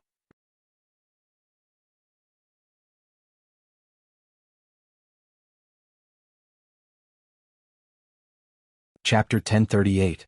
Inside the origin that looked like a starry sky, on the platform formed in the center, the huge and magnificent white origin dragon opened its eyes and woke up from its slumber. The first thing it did when it woke up from its slumber was to open a virtual screen in the void. The scene on it was an elementary school in a certain world. Wuming, who was in the origin, had the ability to see what was happening in a certain world. Sui Kun Original Academy Elementary School, where Mayu and Ilya went to school. Before Wuming left, he brought Mayu, Ilya, and the others back to Ilya's world. In any case, Mayu had settled down in Ilya's world and went to school. Wuming wouldn't do such a cruel thing as separating Mayu and her friends. However, because of the Ainsworth family's technology and the method of crossing between two worlds taught by Wuming, Shiro and the others could go to Mayu's world to visit Mayu at any time. On the screen, Mayu was chatting with Ilya and other friends, but then Mayu froze for a moment, and then as if waking up from a dream, she fell into a trance. It seemed that Mayu had received the memory of herself turning into a servant and going to BC. Although it didn't matter if she couldn't receive it, Mayu's servant body was also Mayu. Wuming didn't want anything to happen to Mayu's clone. The heroic spirits in the Valhalla couldn't accept all the memories of the clone, but Mayu wasn't a heroic spirit, so she could definitely receive those memories. Only when Mayu's main body received the memories and information of the clone could it prove that the clone had returned safely. Now it seemed that Mayu had indeed received it, and Wuming was relieved. Mayu's trance scared Ilya. Seeing Ilya nervously wanting to pull Mayu to the infirmary, Wuming couldn't help but laugh. Ilya is still so rash. But to Wuming's surprise, he saw an equally nervous Erica on the screen. It was very likely that Julian had used the Ainsworth family's technology to send Erica to this world and arranged for her to attend school with Mayu and Ilya. In this regard, Wuming wasn't worried at all.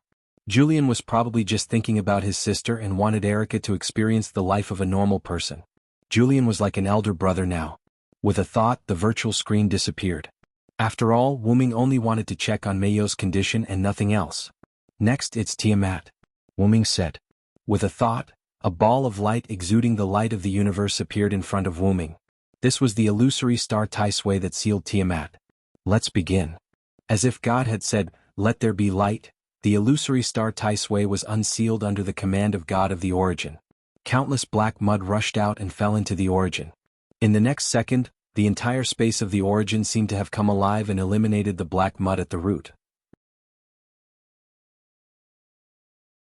The black mud, which was originally like a river bursting out of a dam, shrank again and quickly disappeared. In the end, only a little bit was left. This was Tiamat's black mud, her sea of life. The black mud that existed in it had all been treated as a virus by the origin and cleaned up by the origin. Immediately afterward, Wuming's huge dragon claw gently tapped the sea of life, and a figure immediately separated from the sea of life. It was the spiritual base of a servant. It was Musasobo Benkei. After being assimilated by Tiamat's sea of life, there was no way to remove it. This was what Ishtar had said, and it was also publicly known. However, in the origin, Wuming could easily separate Musasobo Benkei's spiritual base from the sea of life. Wuming's dragon claw gently tapped Musasobo Benkei's spiritual base, and a ripple appeared behind Musasobo Benkei, enveloping Musasobo Benkei. The ripple then disappeared. Wuming sent Musasobo Benkei back to Uruk, where he would meet with Nuwakamaru and the others for a short time. Then, because of the disappearance of the Holy Grail, they would dissipate together and return to the Martyr's Palace. Musasobo Benkei's matter was taken care of. Then there was Tiamat's problem. Wuming lowered his red eyes and looked at the pink and somewhat cute starry eyes. In the end, the sea of life turned into Tiamat, but in human form. Tiamat in human form was no different from a normal woman. In fact, her face and figure could even be considered to be of the highest quality in human aesthetics. At this moment, Tiamat in human form was like a human girl. She sat on the ground like a duck with her legs pressed together as much as possible and looked up at Wu Ming. She had a petite body and 2 arms and 2 legs, but she was almost naked. Only some scales and animal skin covered certain parts of Tiamat's body. There was a pair of huge twisted horns on her head, which were almost identical to the horns on Tiamat's head in dragon form. In human form, Tiamat's mouth didn't split open all the way to the back of her head, but her teeth were also serrated. The only thing that satisfied Wu Ming was her starry eyes. It couldn't be helped. Those starry eyes, together with Tiamat's current appearance, were simply too cute. I really don't know how those gods were able to do it back then. Wu Ming couldn't help but ridicule. Then Wu Ming's huge dragon body changed, and Wu Ming's dragon body turned into human form. After all, Tiamat was very petite at this moment, and it wasn't easy to talk with her huge body.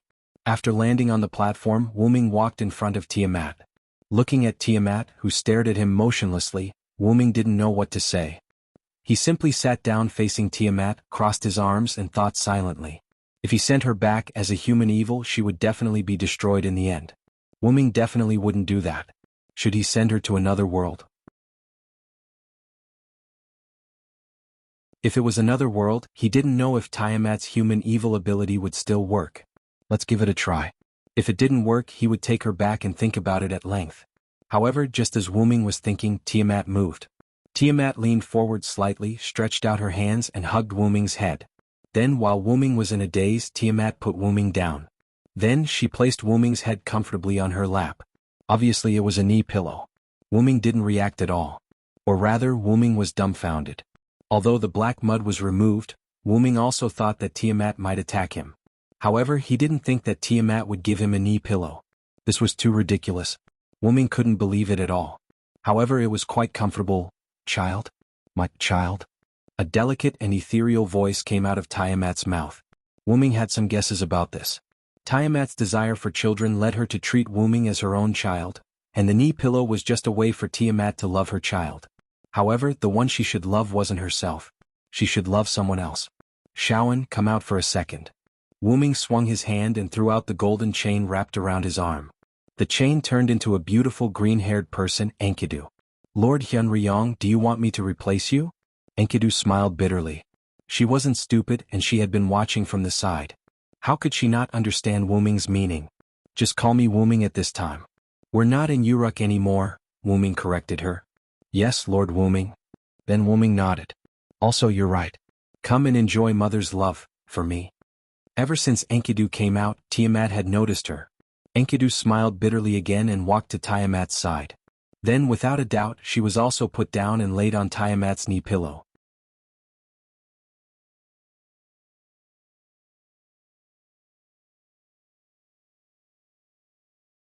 Chapter 1039.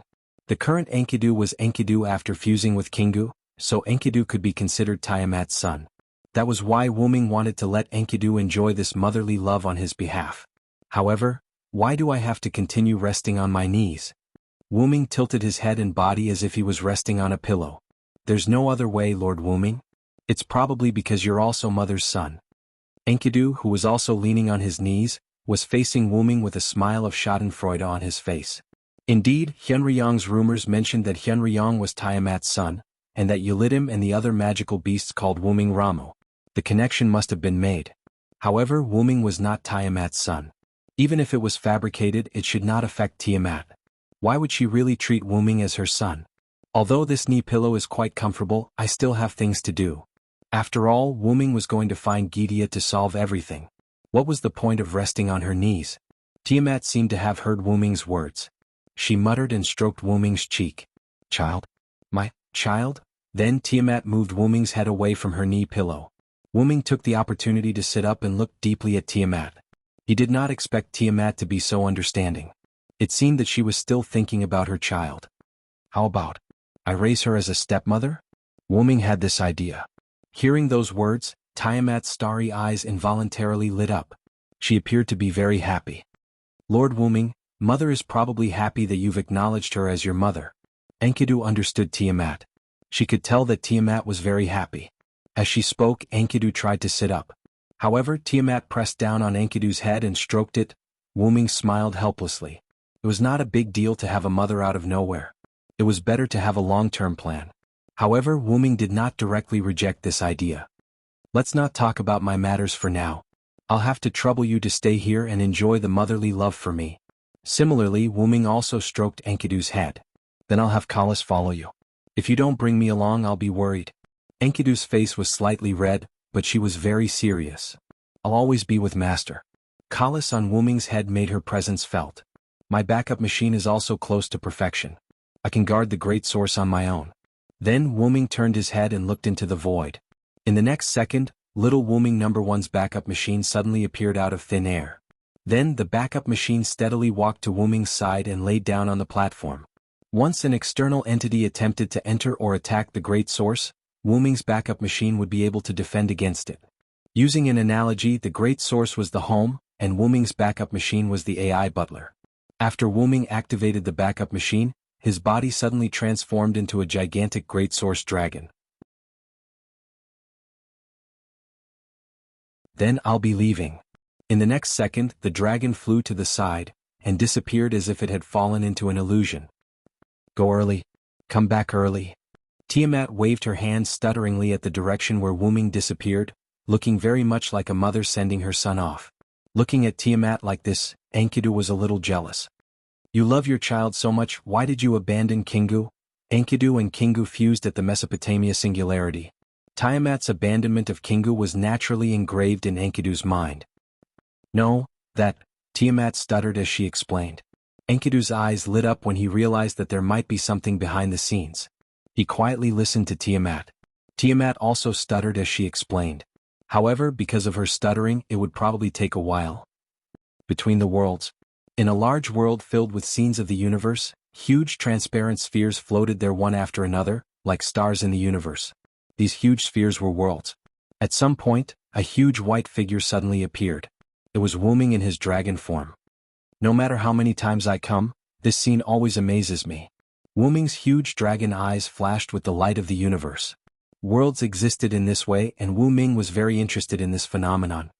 Let's take a good look around. After all, traveling between worlds was a wonderful thing. Following this, Wu Ming flew in a certain direction.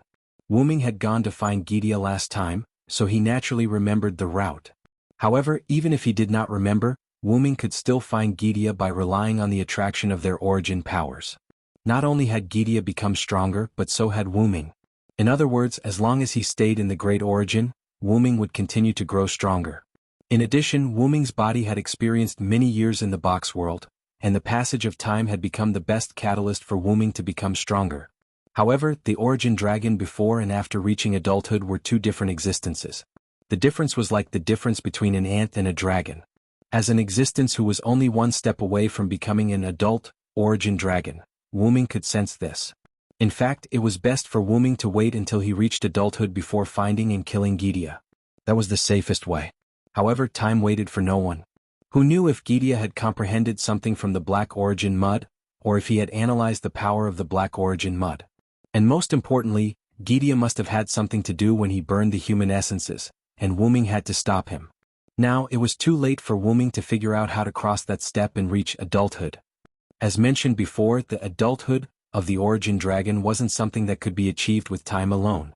As for how to do it, sorry, Wu Ming didn't know, so Wu Ming needed time to figure it out. For example, Wu Ming was like a prince who had been stranded in the world. He relied on his own efforts to return to his country, but after finding the palace with great difficulty, he wanted to find the royal family to learn how to become stronger, only to find that the royal family was all dead, and there was no way to find anyone to learn how to become stronger. However, if Wu Ming could stay in the palace for a while longer, he might be able to find a way to become stronger. But this required time, and Wu Ming didn't have time. I'm already very strong now. Even if Gidia completely grasps the secret of the Black Origin mud, he can only tie with me at best. This was Wu Ming's worst-case scenario. Wu Ming had experienced a lot since the last time he fought Gidia. If Wu Ming encountered Gidia at the same level as last time, he would definitely be able to crush him. However, Wu Ming also knew that Gidia had also become stronger. Even so, Wu Ming was still not afraid. If something really happens, I'll just run back to the origin and hide. Yes, Wu Ming's idea was very simple. If Gidia's strength exceeded his expectations, Wu Ming would run back to the origin and hide. In any case, the origin dragon in the origin was like a tiger in the forest or a flood dragon in the sea. Wuming was a god in the origin. However, it wasn't very likely that it would come to that. Let's hurry up and settle everything. With that, Wuming sped up and disappeared.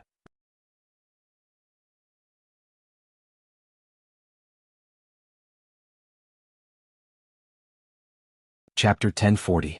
Between the worlds, in a certain place filled with the scenery of the universe, there was a small independent world that had separated itself from the original world. At a closer look, it seemed to be a group of open-air platforms of various shapes and colors. There was a spotlessly white platform that was larger than the other platforms. At the same time, it was located on top of the other platforms. The other platforms revolved around this platform that was much taller than them, like stars surrounding the moon.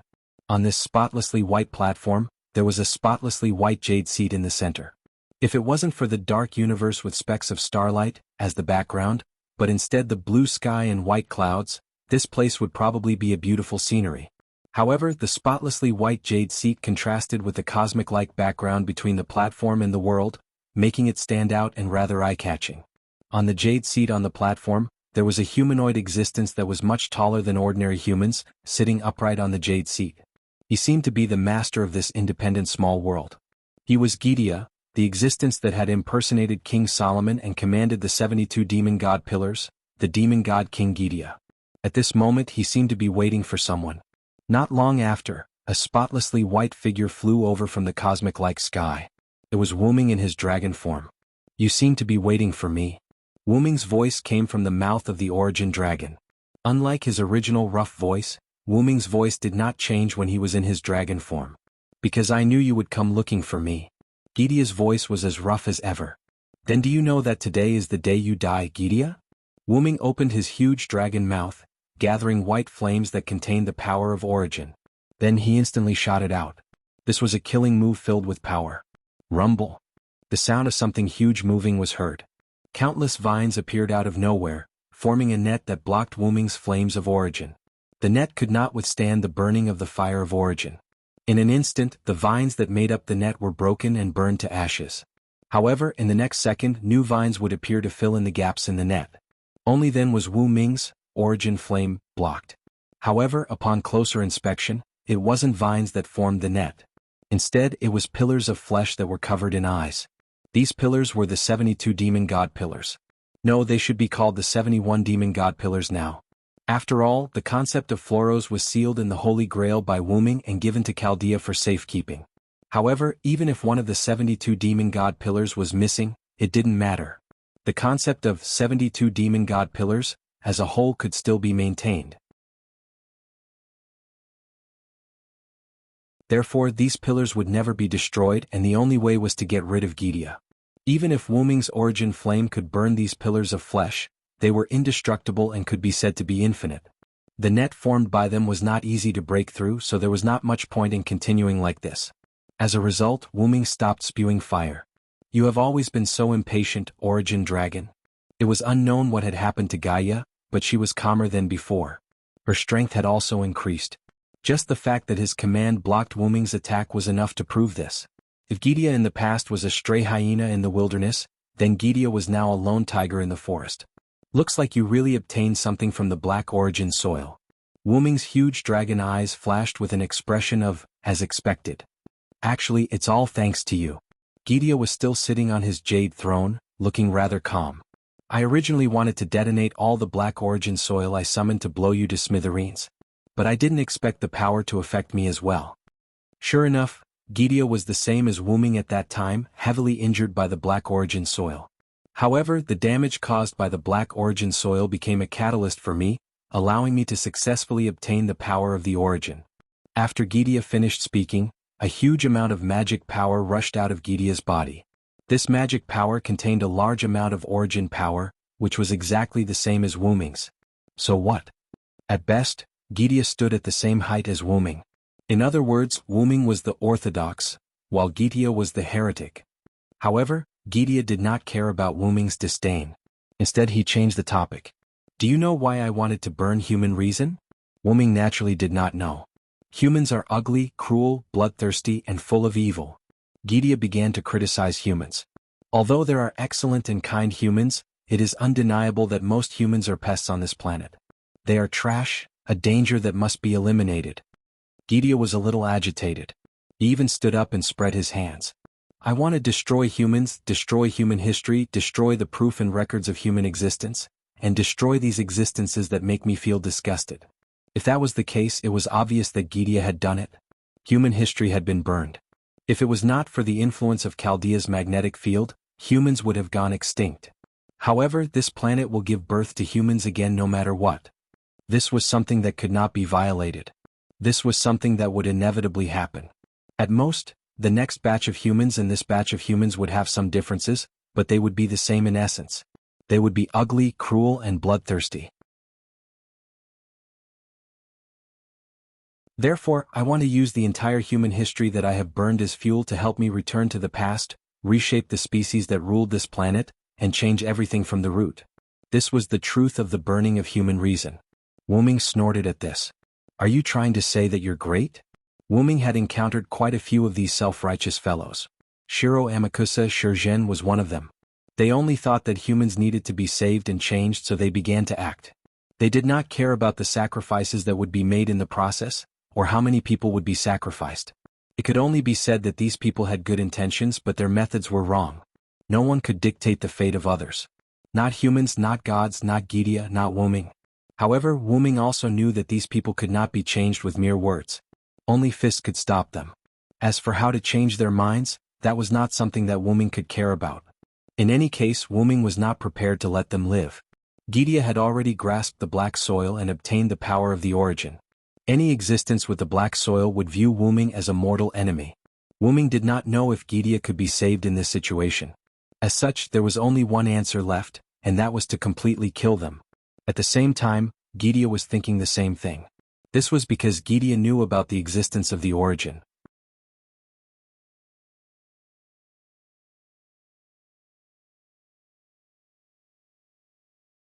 Chapter 1041. Gideon was powerless to change all of this, which was why he wanted to burn human principles and use the energy obtained from burning human principles as a driving force to help Gideon return to the past and reshape humanity from its roots. Unexpectedly, Gideon obtained the black origin soil and also unexpectedly grasped the power of origin. If he could control the origin, it would be much more reliable than going back to the past to change humanity from its roots. In addition, the existence of the black origin soil would have an indelible hostility towards Wuming, so Gideon could take advantage of the situation to get rid of Wuming and replace him to take control of the origin. And Gideon also had the same idea. Therefore, after Gaia had obtained the power of origin, it did not allow the mantras to recover. Gaia still retained the energy of the mantras after being burned, because it wanted to use it as a weapon to destroy Wuming's weapon. Ha, great? That's my duty. I'm not great. Gaia laughed. I am the product of the collective consciousness of the 72 demon god pillars. I am the evil of humanity standing on the opposite side of humanity. I am the number one beast I who holds the principle of compassion. I am Gideon who burns human principles, demon god King Gideon. Behind Gideon's jade throne, the demon god pillars gradually wrapped around it. Countless demon god pillars first withered like dehydration, then intertwined like the roots of an old tree, and finally formed a huge sphere that slowly rose. In the middle of the sphere, a red light appeared. It was filled with a huge amount of magic power, and this magic power was accompanied by a lot of origin power. Seeing this, Wuming felt a little uneasy.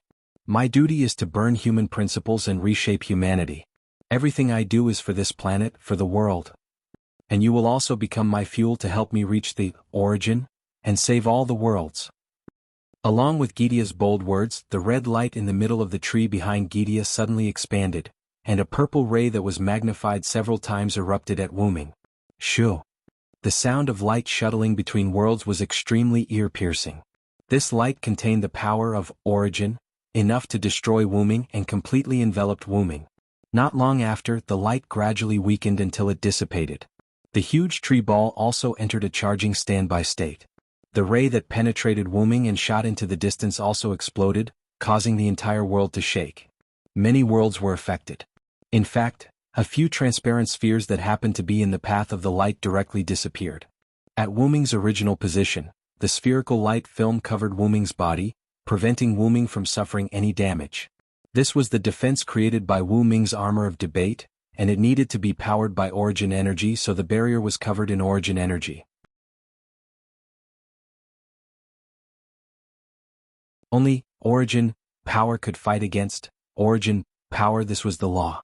Therefore, Gidia was only standing at the same height as Wu Ming. However, Gidia's move was enough to surprise Wu Ming. Gaia's technique destroyed several transparent spheres of light, each of which was a world. Even ordinary humans had differences in strength. Even if Wu Ming and Gidia stood at the same height, there were still differences.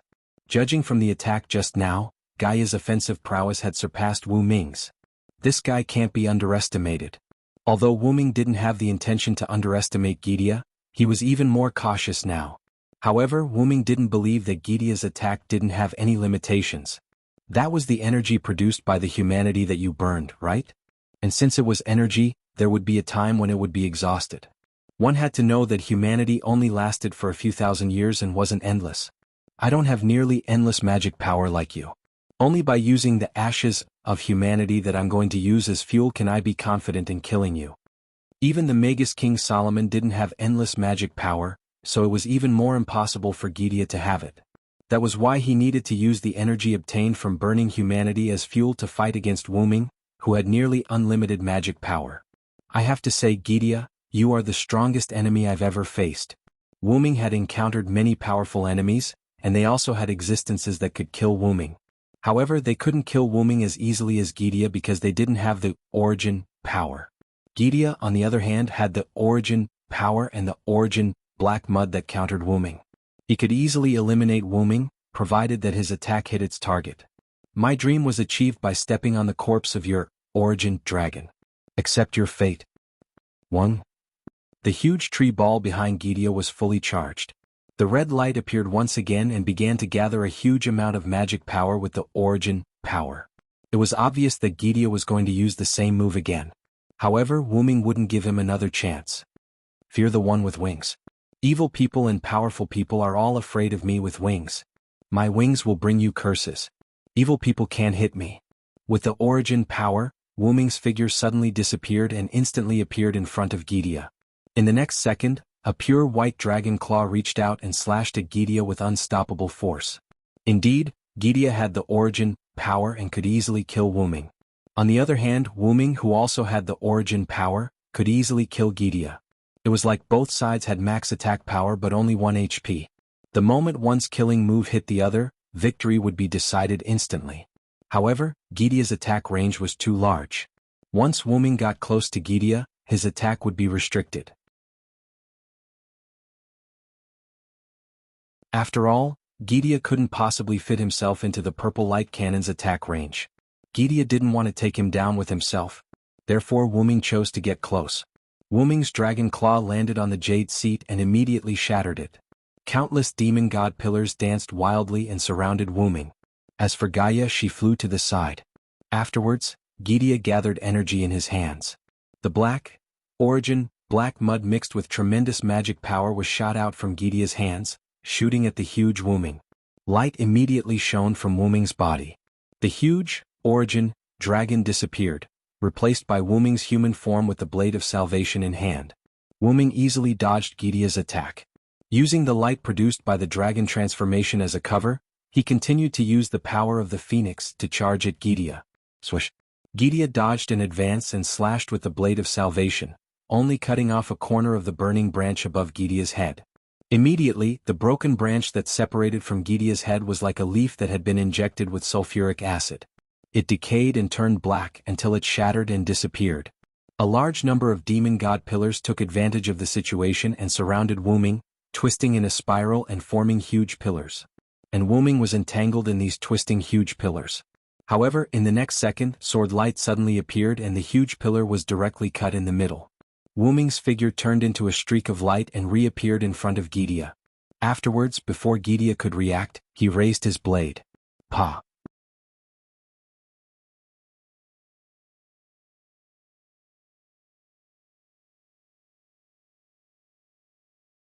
Chapter 1042. Wu Ming's divine blade of salvation slashed down, But it did not cut anything because Gidia caught the white blade with both hands and clamped Wuming's divine blade of salvation with both hands. Gidia maintained his posture of clamping Wuming's divine blade of salvation with both hands and spoke leisurely. Sure enough, you're the expert in close combat. What a joke. Wuming's skills from Skaha were not for playing with monkeys, but for killing enemies. Let's not talk about other things first. Even a sword master who only practiced one sword skill all year round could defeat a king who had led an army and had good martial arts skills. Gidia was Solomon's magic form. How could he beat Wuming in close combat? Wuming smiled at this. If you're not convinced, in an instant, Wuming held the divine blade of salvation with both hands and skillfully slid it out of Gidia's hands. Then accept your death obediently. The divine blade of salvation that slid out of Gidia's hands slashed down at Gidia from below. Shing. The black demon god's flesh pillar that blocked Gidia in time was cut in half. Gidia, on the other hand, retreated backward. In the next second, Gidia's humanoid cannon that he had long prepared was instantly launched. The purple ray once again engulfed Wuming's figure, who did not have time to activate the phoenix incarnation. However, immediately after, the spirit of speech that contained the power of origin came out of the purple light pillar. I am the strongest and the one who holds all victory in my hands. Whether it's human or demon, I'm the one who defeats all enemies' hostility. I will defeat any enemy who stands in my way. Puff. Like a fish rushing out of the sea, a burly golden giant rushed out of the purple light pillar. The burly giant seemed to be corroded, and its body was full of holes and incomplete. However, Wuming, who was in the middle of the giant's shadow, was unharmed. The purple ray of the humanoid cannon dissipated, and the aftermath of the explosion still erupted somewhere between the worlds. Needless to say, a few worlds must have been destroyed this time. Wuming dispelled the giant incarnation and stood opposite Gidia, who was floating in the void not far away. Around them were squirming pillars of various colors with eyes. From Wuming's close attack on Gidia to Wuming's use of the giant avatar as a shield to escape the beam of the humanoid cannon, it only took a few seconds. The victory and defeat that had almost been decided was actually just a facade. However, in the end, Wuming still had the upper hand. After all, Wuming had cut off a corner of Gidia's head, while Gidia did not cause any injuries to Wuming. Origin Dragon, you are indeed very powerful, but you still haven't reached that height. It seemed that Gidia had not only obtained origin power from the black origin mud, but also some information about the origin dragon. Even if I haven't reached that height, it's more than enough to deal with you. Wuming stretched his neck and brandished the divine blade of salvation. The previous fight with Gidia was actually a test. Wuming did not have many moves, except for close combat martial arts and the divine blade of salvation. Magic and magic were barely enough to resist Gidia's humanoid cannon, but other than that, Wuming still had 12 avatars. By seizing the authority of multiple gods and adapting to Wuming's own authority, the 12 avatars of the 12 authority, God's Killer, were quite powerful. Each avatar of the authority was not weaker than the authority of the other gods' layers, and it was considered a first-class move in other worlds. Now, not to mention using all 12 avatars at once, using multiple avatars at once was a piece of cake for the current Wuming. This could be considered one of Wuming's trump cards. Gidia was obviously not as good as Wuming in close combat. The reason why he dared to attack Wuming even after knowing Wuming's identity and strength was entirely because of the black origin mud and the origin power that Gidia had obtained from it. The test is over. Let's officially begin. Wuming raised the divine blade of salvation, and at the tip of the sword, the light of the sun shone in this cosmic-like world. Wuming was ready for a big wave. However, Gidia seemed to have a stroke and laughed for some reason. Ha ha ha dash. Wuming ignored Gidia's laughter and instantly condensed as sun, at the tip of the divine blade of salvation. However, at this moment, the demon god pillar beside Gidia wriggled, and then something was presented in front of Gidia by the demon god pillar as if it was presenting a treasure. It was a building wrapped in a transparent ball of light, and it was still snowing heavily inside as if it was a Christmas crystal ball. However, Wuming recognized this thing. This was Chaldea, a human security organization located on a snowy mountain a few thousand meters above sea level. It was also where Gadotsi, Matthew, Roman, and Olga Marie were currently located. I see. Wuming directly dispersed the sun at the tip of the sword. When you transformed your jade throne into a small world and left the world of the type moon, did you bring Chaldea with you? Did Flawless help you locate it? After all, Chaldea was considered a singularity that was difficult to find after being burned by the Anthropocene. Gidia wouldn't be able to find it so easily, and the Origin Black Mud and Origin Power weren't omnipotent. That's right. It was the moment Flawless escaped from your seal, he sent me Chaldea's location, but there's something I need to say. Gidia took the Chaldea crystal ball with one hand. Long before you entered the Mesopotamia singularity, I had already done this.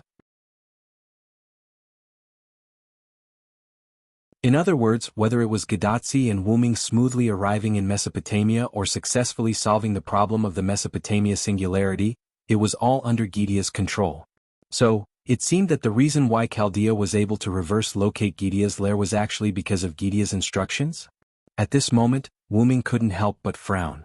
Gidia taking this out now not only meant that he had been going easy on Wuming, but in a sense he was also threatening Wuming. Because Gidia saw Wuming's concern. You really cherish these worlds. That's right, Wuming cherished the worlds between the worlds, or rather he didn't want them to be hurt. The reason why Wuming fought in close combat and didn't give Gidia a chance to fire the light cannon was entirely because Wuming was afraid that Gidia's light cannon would affect other worlds. Wuming knew many people in many worlds, including many friends and family members. After Wuming saw that Gidia's humanoid cannon had the ability to destroy worlds, Wuming chose to fight in close combat with Gidia. Because Wuming didn't want these worlds to be destroyed, he didn't want his friends and family to be in danger. Moreover, although Wuming wasn't overly compassionate, and in a sense, Wuming was an evil person, even he didn't want to see the worlds with living creatures destroyed by Gidia's humanoid cannon. Whether it was the former or the latter, they were all reasons why Wuming wanted to stop Gidia from firing the humanoid cannon. Wuming was worried that Gidia would see through this, so he tried his best to hide his intention. He made the first move before Gidia fired the second humanoid cannon, which could be considered as an act of striking first to gain the upper hand. However, who would have thought that Wuming's intention would be seen through by Gidia?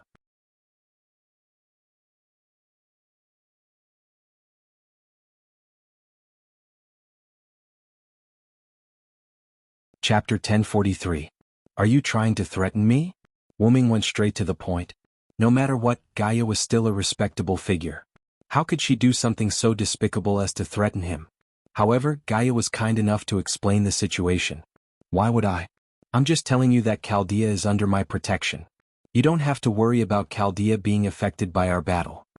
Then Gidia put away Chaldea's crystal ball as if he was really thinking about Wuming. However, Wuming didn't relax at all. Firstly, Chaldea was still in Gidia's hands. What it said just now was another kind of threat. Secondly, other than the worlds that Wuming was unfamiliar with, there were many worlds that Wuming cared about that were still in between. In other words, once Gidia's artificial cannon was activated, there was a chance that it would affect those worlds. And Gidia said this because he wanted to get information from Wuming. In short, Gidia's artificial cannon had to be stopped.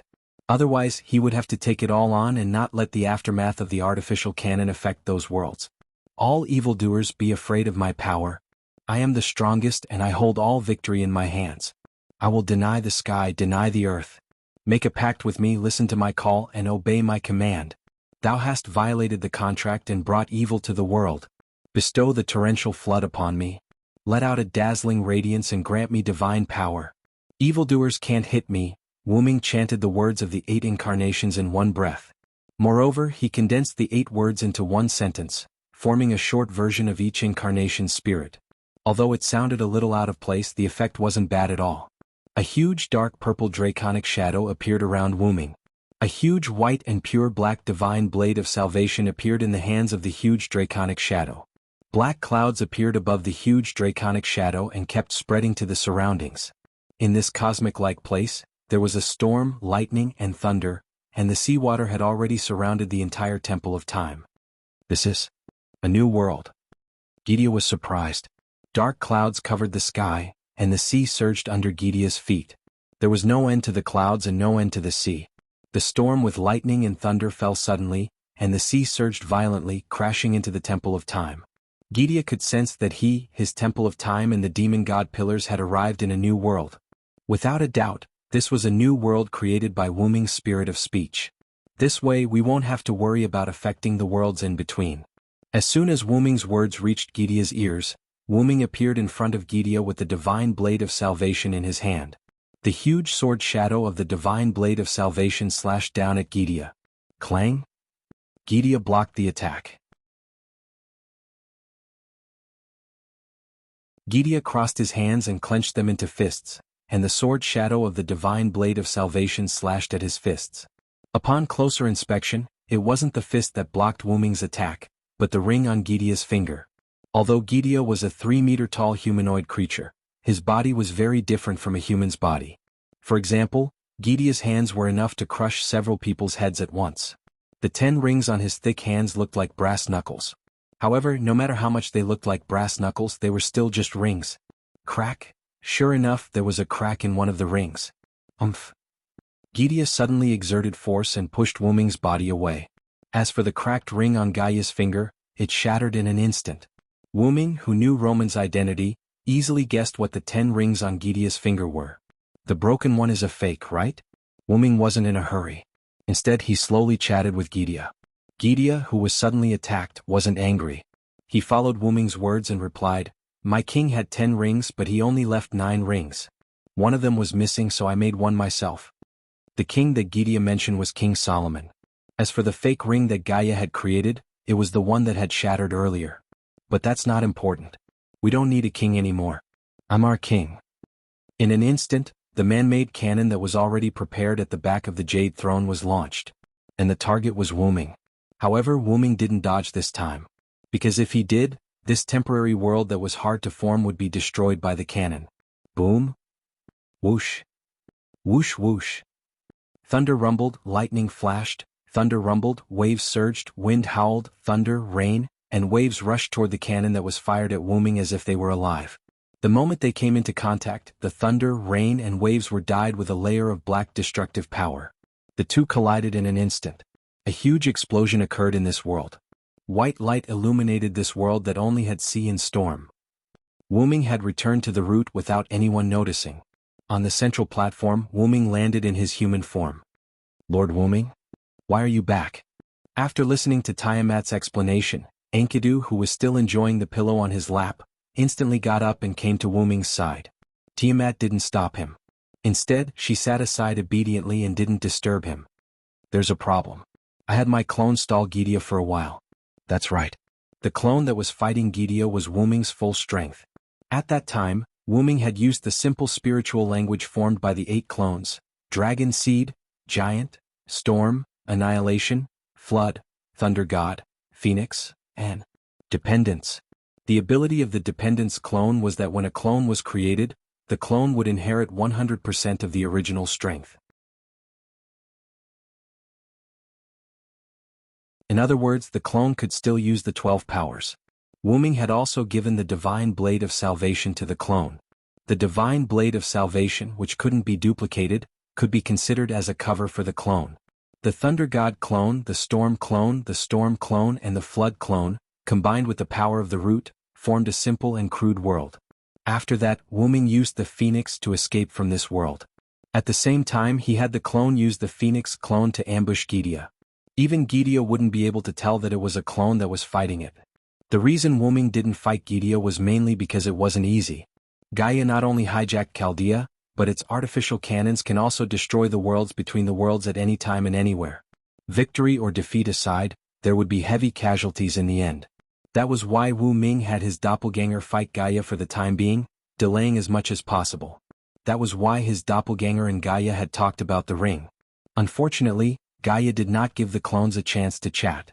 After chatting for a while, she once again launched a sneak attack on Silence clones with the human logic cannon, and the battle began again. As for why Wu Ming wanted to return to the root, it was naturally to solve the current situation that was getting worse.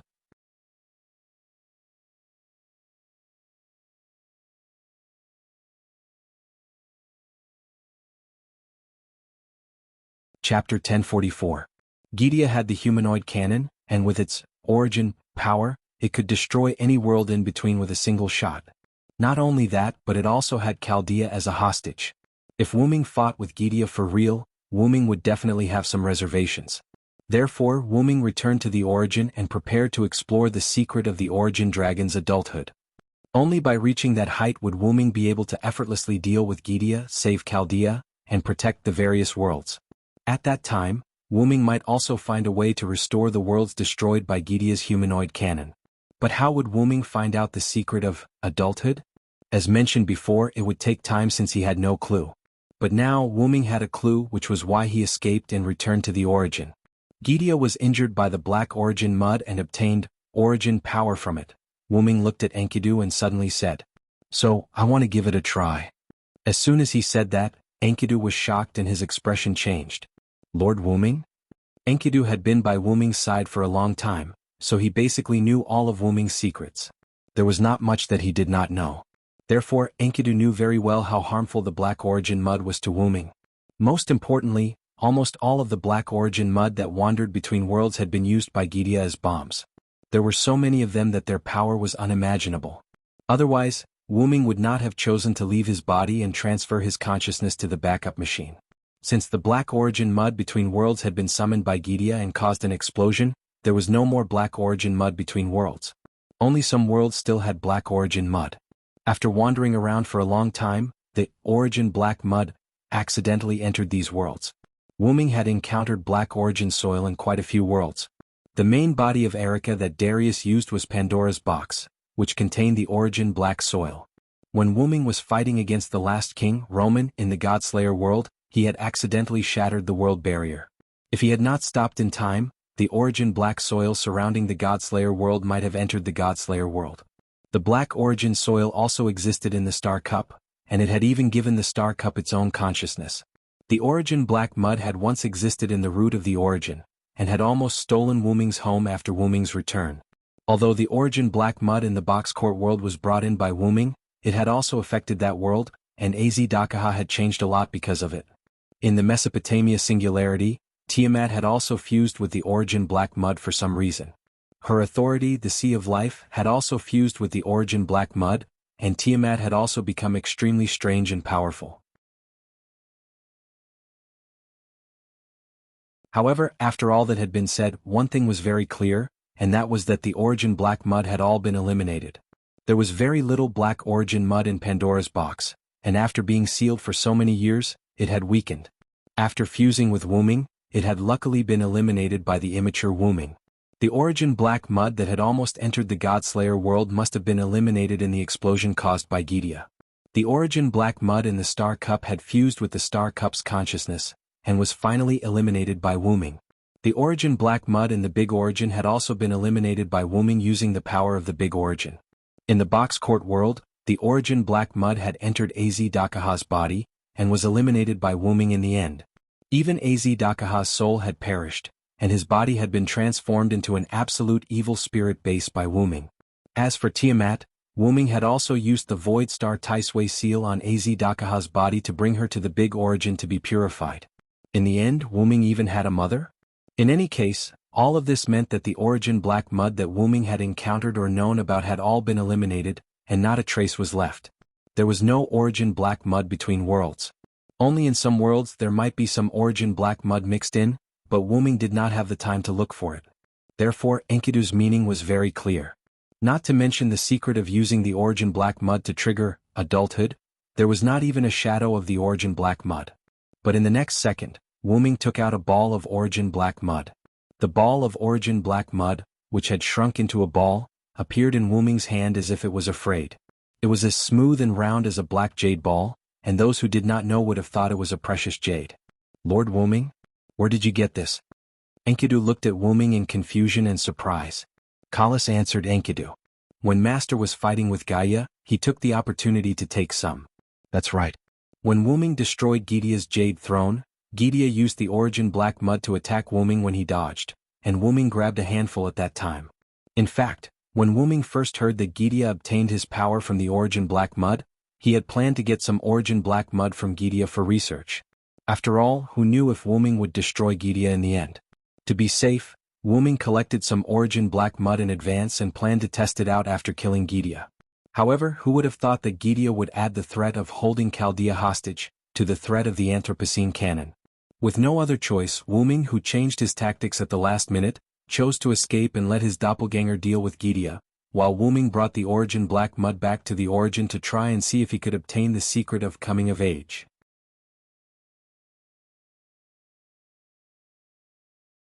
This idea was a little uncertain, but Wu Ming was uncertain. As an old gambler, Wu Ming was also gambling.